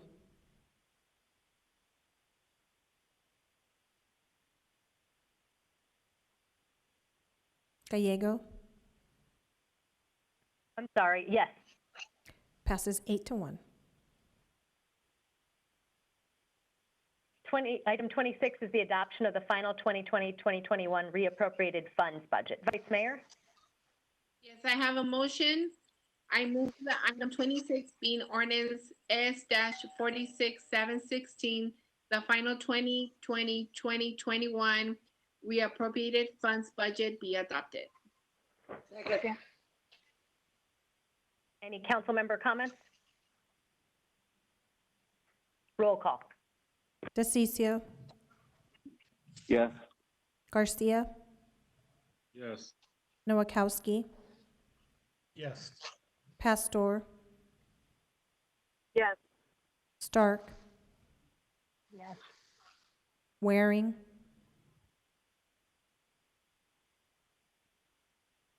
Waring.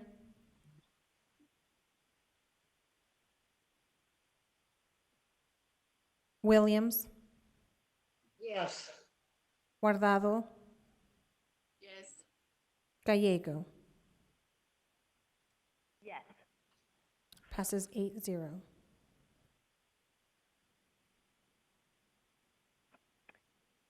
Thank you. Do we have a motion to adjourn the special meeting? Yes, Mayor, I move the city council to adjourn the special meeting. Second. Any discussion? All those in favor, please say aye. Aye. Any opposed?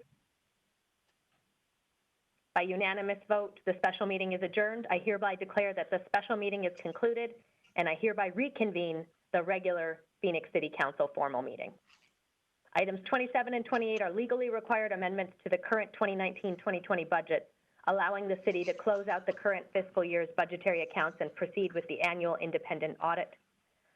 Item 27 amends the 2019-2020 annual operating funds budget to authorize reallocating appropriations. Vice Mayor, do we have a motion? Mayor, I move that item 27 being ordinance S46714, the required reallocation of the 2019-2020 operating budget appropriations be adopted. Second. Any discussion? Will the clerk please call the roll? Diciccio, Yes. Garcia, Yes. Nowakowski, Yes. Pastor, Yes. Stark, Yes. Waring, Yes. Williams, Yes. Guardado, Yes. Gallego. Yes. Passes 9-0. Item 28 amends the 2019-2020 capital funds budget to authorize reallocating appropriations. Vice Mayor. Mayor, I move that item 28 being ordinance S-46740, the required reallocation of the 2019-2020 capital funds budget be adopted. Second. Any discussion? Roll call. Diciccio, Yes. Garcia, Yes. Nowakowski, Yes. Pastor, Yes. Stark, Yes. Waring, Yes. Williams, Yes. Guardado, Yes. Gallego. Yes. Passes 9-0. That concludes our budget proceedings for today's council agenda. It also concludes our agendized items, and we will now go to public comment. After I turn to our city attorney to introduce public comment, we will begin public comment with Devin Allen. Will our city attorney please introduce the public comment? And Devin Allen will be followed by Alicia McKinley. Mayor, members of the council, citizen comment allows any citizen to address the council on a matter of concern or interest to them for up to 3 minutes. However, the council is not allowed by the open meeting law to respond to the comments.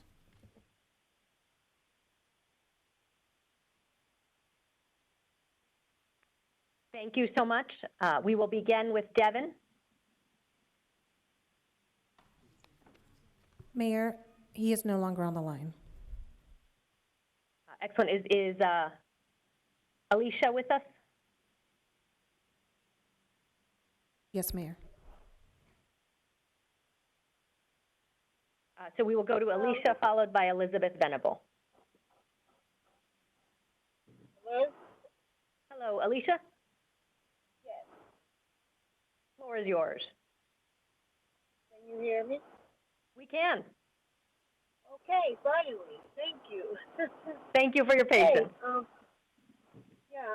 Okay, I'd like to say thank you to the council, to everyone that's present there. My concern is, I want to talk about the situation that's going on Ninth at the homeless community, on Ninth and Jefferson. And I'm just concerned about what's going to happen there because it's getting really hot. And I know, I understand that they're putting people into the Travelodge Hotel that has the COVID virus, but we're just kind of wondering what's going to happen because no one talks to us or tell us anything. They don't say anything about what's going to happen. So that's my question that I have today, and you can answer that. Oh, they can't answer anything. Oh, you can't answer it? No. Okay, but anyway, that's my concern. And the other one was that there's several times meals that came around and they are being actually ran off by the officers, but they have one on their human services campus rule. Number 6 is fed. You have the right to accept meals and eat in your area. It is your responsibility to clean up after yourself. It is your responsibility to not to grill or fires or run generators on the property. So that means that we can accept meals there, but we can't accept them there because they're not allowed from, according to the office guards that are at the gate. So we're just looking over several things that has been, we're looking at that, and then we're also looking at the deaths that has been there. Whether we're not knowing if they are from drugs or from heat. They're not telling us. They're not saying anything. They're not doing anything. And who arranging for us to go to this ant-infested property with no shade, with no nothing. It's just we're just there. So the ants are terrible. Everything's terrible.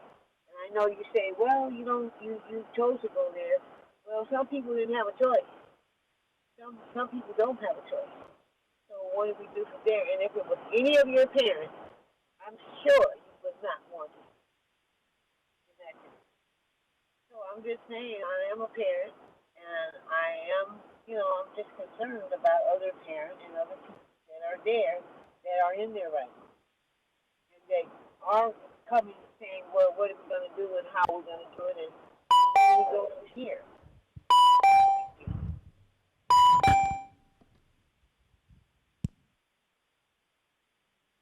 Thank you. Next is Elizabeth, followed by Lucia Salinas.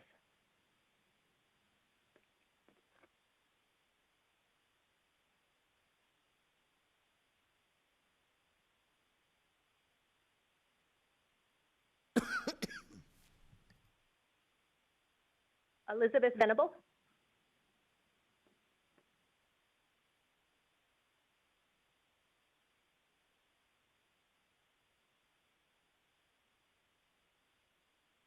Not hearing Elizabeth, I will go. Do we have Elizabeth? Mayor, we do not appear to have audio for Elizabeth.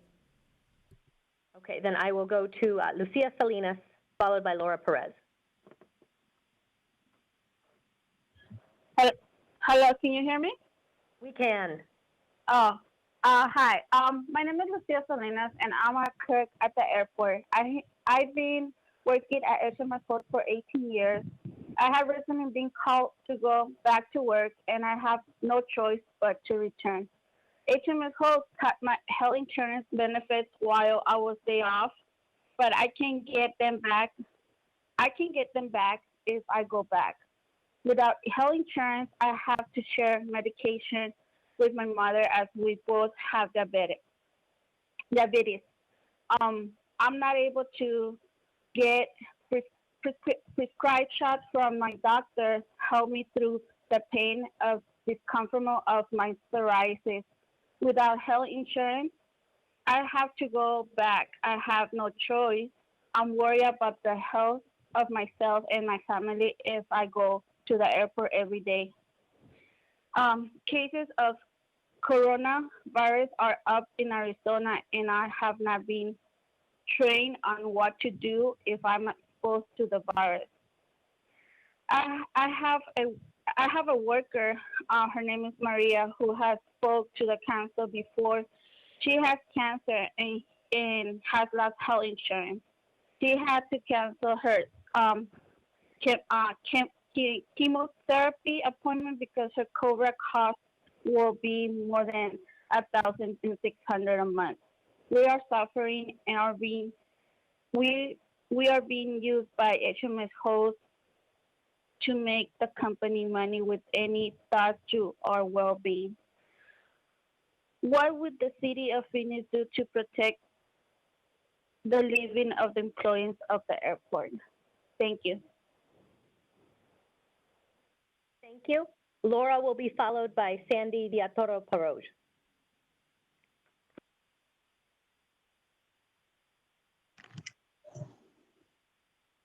Hello? Hello. Yes, can you hear me? Yes, we can. Great. Okay. My name is Laura Perez. I work at the Renaissance Hotel in downtown Phoenix for almost 2 years. And I'm a member of Unite Here Local 11. For the past 4 months and 2 days, I have been on layoff from my hotel.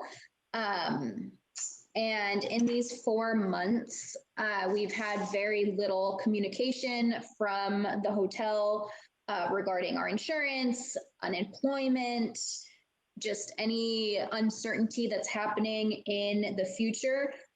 They've communicated with us twice, basically just to extend the layoffs. I am worried to return to work, both for their response leading up to this crisis. None of our procedures in the hotel were changed. And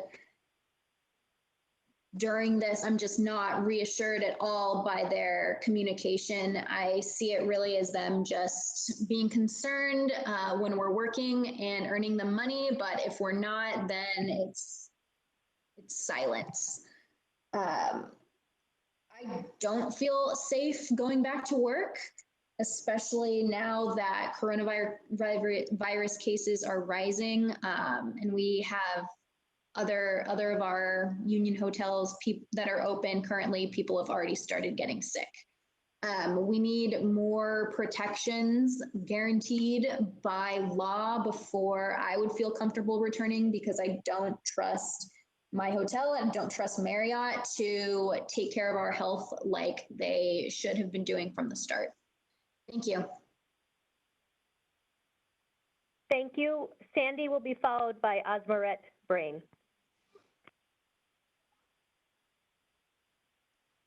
Hello, can you hear me? Yes, we can. Okay. Hi, my name is Sandy Villatoro. I have been working at the Sheraton for 5 years. I am also a member of Unite Here. The reason why I'm talking to you guys today, and I talked to you guys about almost a month ago or so about the same reason, is because I'm worried to go back to work since I do have an 8-month baby and a 10-year-old son. I'm afraid that if I go back to work, they won't protect us like they're supposed to. They'll probably do it for maybe about a month or so, and they'll say, "Hey, we are doing it," but then they'll just get the supplies right now, and then they won't reorder them again. I'm afraid that if I do get sick, am I going to be protected from being fired? Like if I have to stay home because I'm sick or because I bring the virus home to my son or my daughter, will I be protected from losing my job or getting in trouble? Because in my work, if I miss more than 3 days, I get a warning. If I miss more than that, I get a write up, and then so far and so forth, and then after that, I just get fired. And I honestly don't want to return back to being on unemployment because I do love my job. I worked really hard for my wage, and I worked really hard for all the benefits that I get at my work because I do belong to a union, and I am a very active member in the union. So I would like to return to work, but I'm afraid to return to work because like I said, I do have 2 kids, and even if I don't get sick, I'm gonna bring them back to my kids, and I don't know their immune systems. They can get sick, and I not know about it, and if I have to stay home, I don't want to get in trouble. So if you guys could like pass a law or something that says that our employers can't fire us just because we get sick or we're out taking care of our families, that would be very grateful. So thank you for your time today. Thank you. Osmaret is no longer on the phone, so we will go next to Yolanda Hernandez, followed by Mireya Rosales. Good afternoon, or good evening, Mayor. This is Mario Barajas, interpreter, and we are now going to Yolanda Hernandez. Señora Yolanda Hernandez, ya sigue. Am I here online? Hello, good afternoon.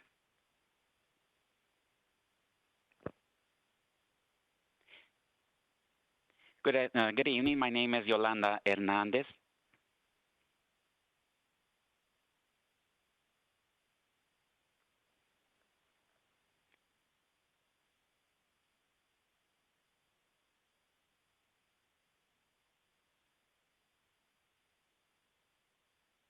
And I work at the hotel in Tempe.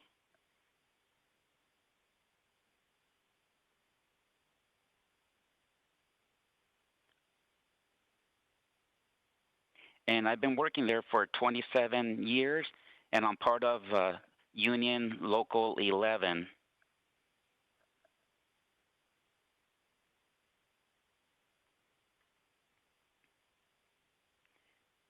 And I'm very proud of working for our city.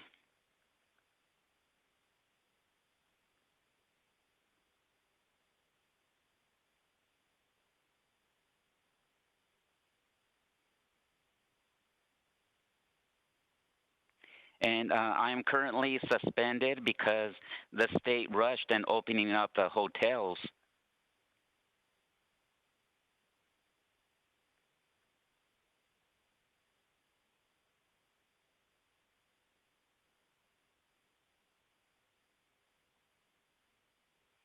And also the airport. And we're concerned for ourselves, for our families, and the guests that we do serve. And we want to do everything to protect ourselves and them.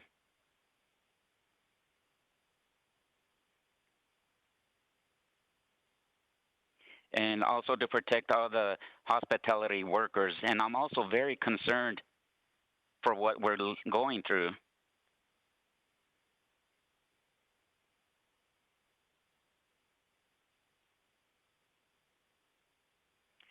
With everything what we're going through with this pandemic, but the greatest fear is going back to work.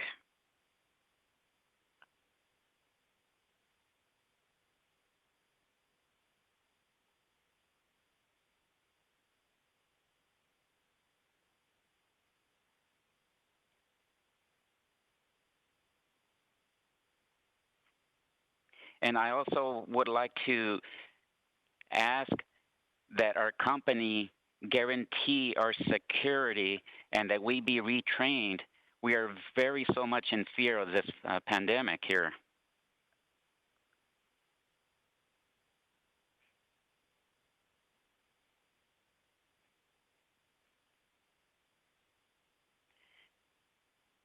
And it's something that's very stressing for me and for my family.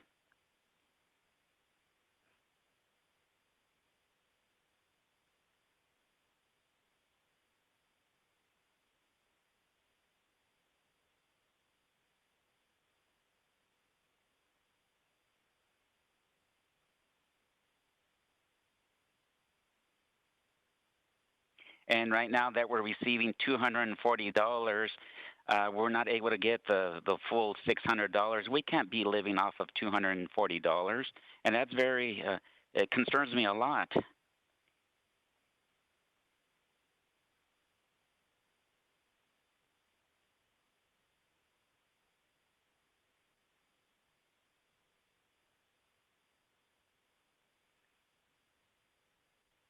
And that doesn't cover our insurance. Insurance is only covering until June. Once July comes up, we're not going to have the insurance. So what's going to happen with all those people?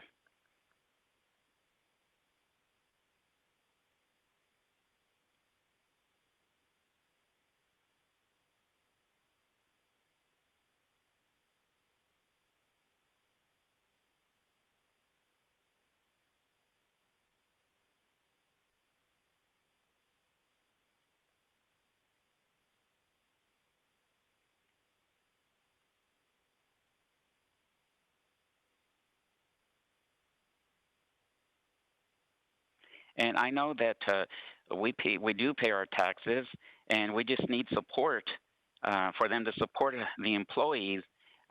We have our things to pay. We have our utilities, rent, our house payments, and we just need the support for all of these employees here.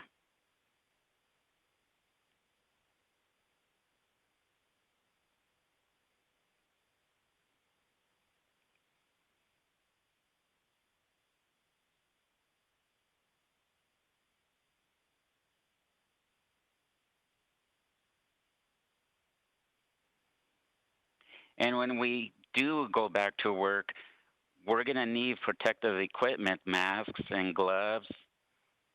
When you work at a hotel and everyone's there together, there is no distancing there. Right now, the pandemic is going on really, really strong.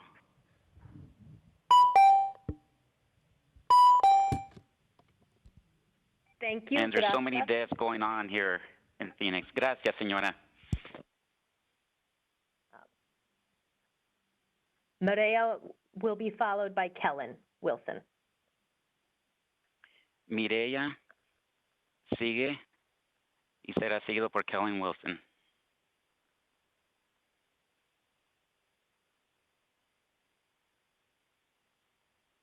Hello. My name is Mireya Rosales.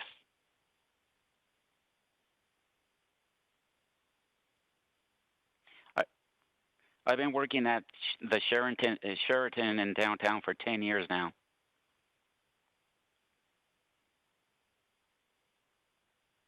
I'm a member of the union, Local 11.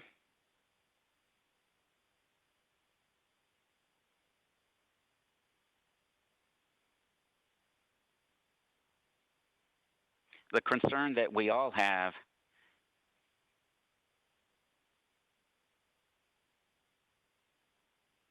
it's all related to the pandemic that we're all going through.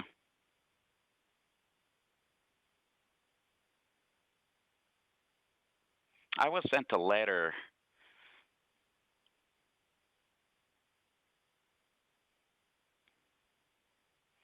where supposedly we won't be going back to work until October, which is a long time.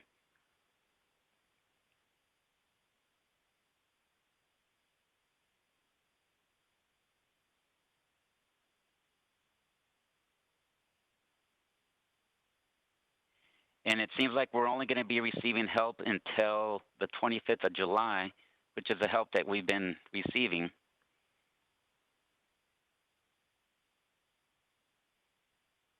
I am concerned.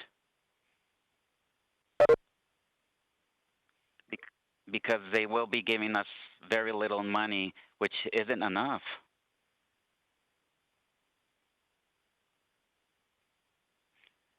It's not enough to pay our needs, insurance, utilities, bills.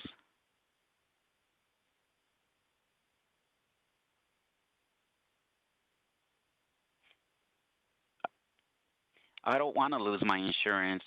I've got little kids and I need the insurance.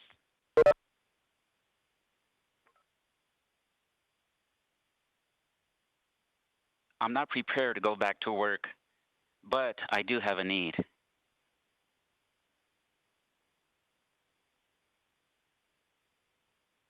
And that's what makes me go back to work.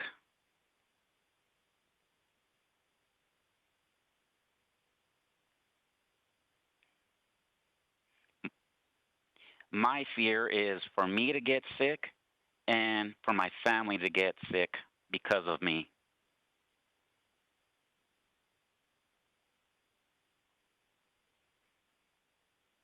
And if I get sick and I don't have insurance, and if my family were to get sick and they don't have insurance,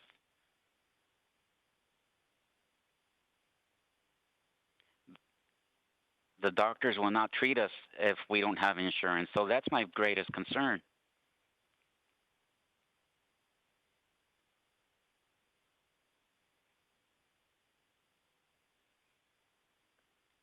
What we need is for our employers to our employers to assure us that they will provide the greatest protection that we so much would need.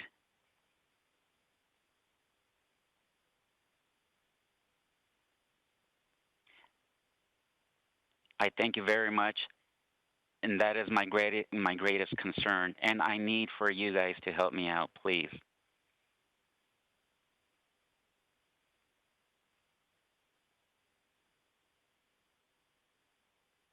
And Mayor, I believe that's it from Mrs. Rosales.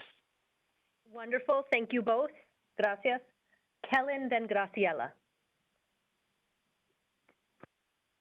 Great. Good afternoon, Mayor and members of City Council.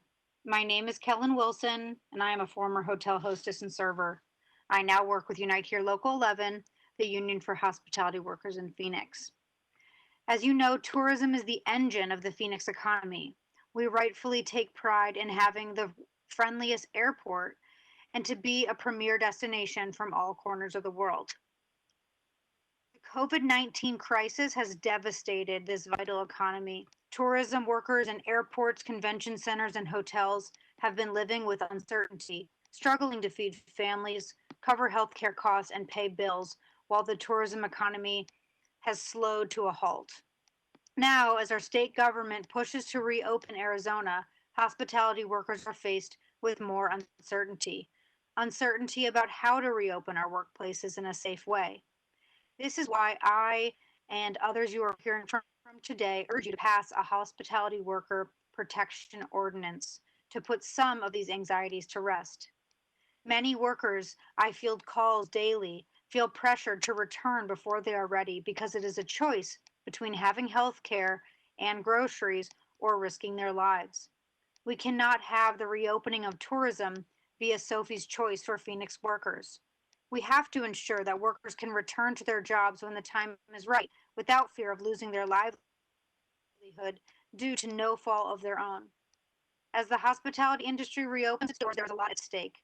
You're hearing stories today about unsafe workplaces, unprepared to keep workers and guests safe from this deadly virus. This not only puts hospitalities and their families in harm's way, but it puts the entire Phoenix tourism economy at risk as well.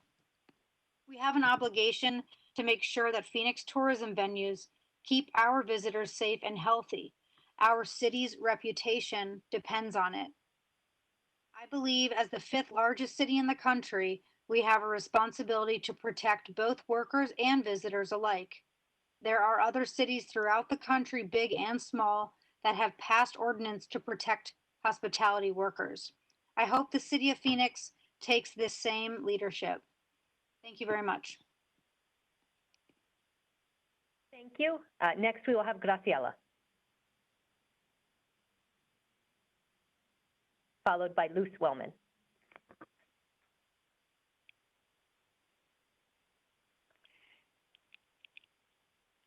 Good afternoon or good evening. My name is Graciela Navarro.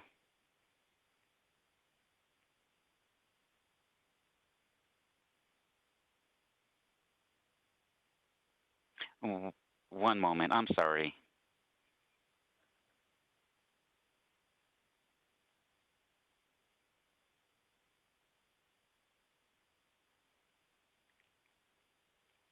I'm a member of the Union Local 11.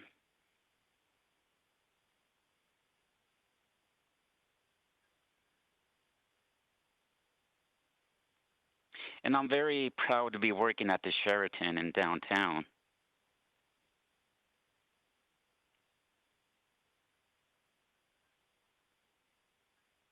I've been working for the union for 10 years now.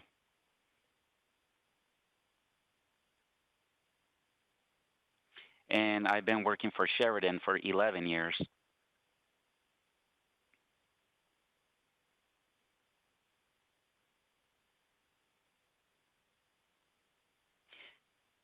And my greatest fear is going back to work and not having any protection and looking out for my life, for my health, both for me and for my family.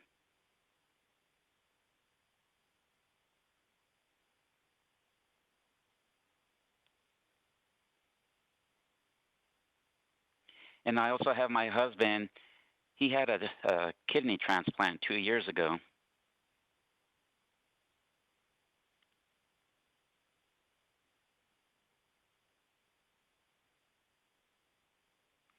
And he is one of those persons that are more susceptible. And just let's think if I were to bring the virus back home.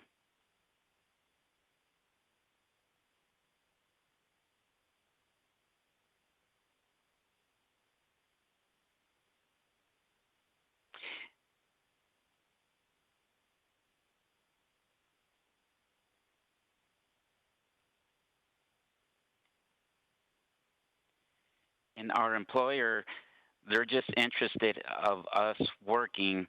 They're not concerned about our health. If we were to miss 3 days, then they dismiss us. So they don't care about our families.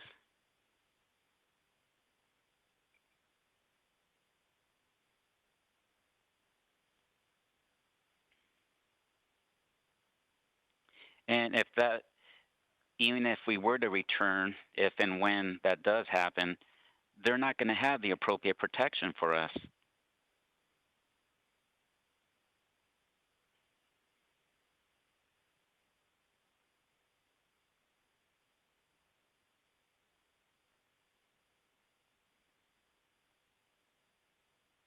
And I do need to go back to work. I can't be living on $240. I'm the only one that works, and I'm the only support that's bringing income in.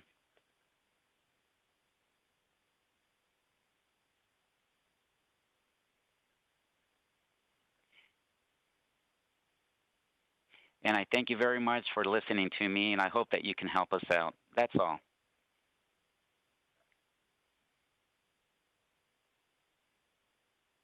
Thank you both. Luz Wellman will be next, and then our final speaker of public comment will be Maria de Jesus Lopez. Luz, the floor is yours. Muy buenas tardes. ¿Me escuchan? Sí. Sí. Ok. Mi nombre es Luz Wellman. Okay. Mi nombre es Luz Wellman y yo trabajo para Squappy Point Hilton Resorts y tengo 14 años allí y también soy miembro de la unión. Y también estoy muy preocupada por todo lo que está pasando con el coronavirus. Ya me infecté, estoy en recuperación y mi preocupación es, como lo que dicen mis compañeras, mi preocupación es para pagar mi renta, para pagar mis biles. Claro que tengo esposo, pero mi esposo en este tiempo también me ha estado cuidando y no ha estado trabajando. Y esa es mi preocupación. Mi preocupación. Sí. Luz, si podrías permitir que el traductor también traduzca. Luz, if you could allow the translator to also translate, that would be helpful. Un momento. Thank you. Hello, my name is Luz Wellman, and I've been working for the Hilton for 14 years. And I am also one that is concerned. I did acquire the coronavirus. I did get infected, and I am recovering now. But like previous my colleagues have mentioned, we have rent to pay, we have bills. Yes, my husband does work, but he had to be there for me, and he was caring for me. Ok, y otra preocupación también es por la aseguranza que dicen que se termina en julio y por lo que nos están dando, que si nos dan ese poquito que nos están dando no nos va a alcanzar para nada. Esa es mi preocupación.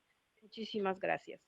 And another concern is that I have is as far as the insurance ending in July, and plus the very little funding that they are giving us. It's very little, not enough to support ourselves. And I thank you very much.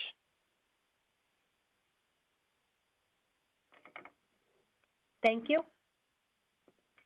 Our final speaker of public comment is Maria.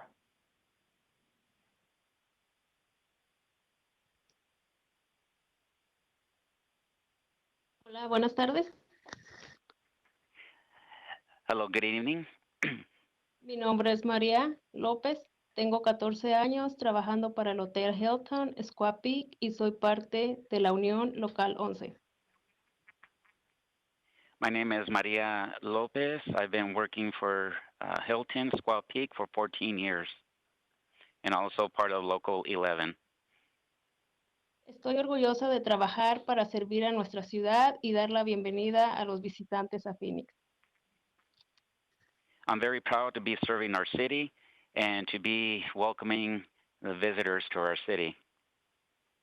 Actualmente estoy descansando hace 3 meses a medida que nuestro estado se apresura a reabrir muchos de nosotros en hoteles, estadios, centros de convenciones y aeropuerto. And I've been laid off for 3 months already. Our state is rushing to reopen our hotels, stadiums, and convention centers. Estamos preocupados, nos preocupamos por nosotros mismos, nuestras familias y los huéspedes a los que servimos. We are concerned. We're concerned for ourselves, our families, and the guests that we serve. Espero que se mude para aprobar una ordenanza para proteger a los trabajadores de la hospitalidad. And I hope that there may be a move so that an ordinance would be implemented to protect the workers in the hospitality business. Una de mis mayores preocupaciones es regresar a trabajar y no tener a lo suficiente para protegernos del coronavirus y proteger a los demás. Especialmente yo tengo, perdón. And one of my greatest concerns would be to go back to work and not have the sufficient equipment to protect myself and others. Especialmente tengo un niño de 2 años y medio y mis papás que ya están mayores. And especially my 2.5-year-old son and my elderly parents. Otra cosa que me preocupa es quedarme sin aseguranza y dejar a mi niño sin Another thing aseguranza that porque está concerns conmigo. me,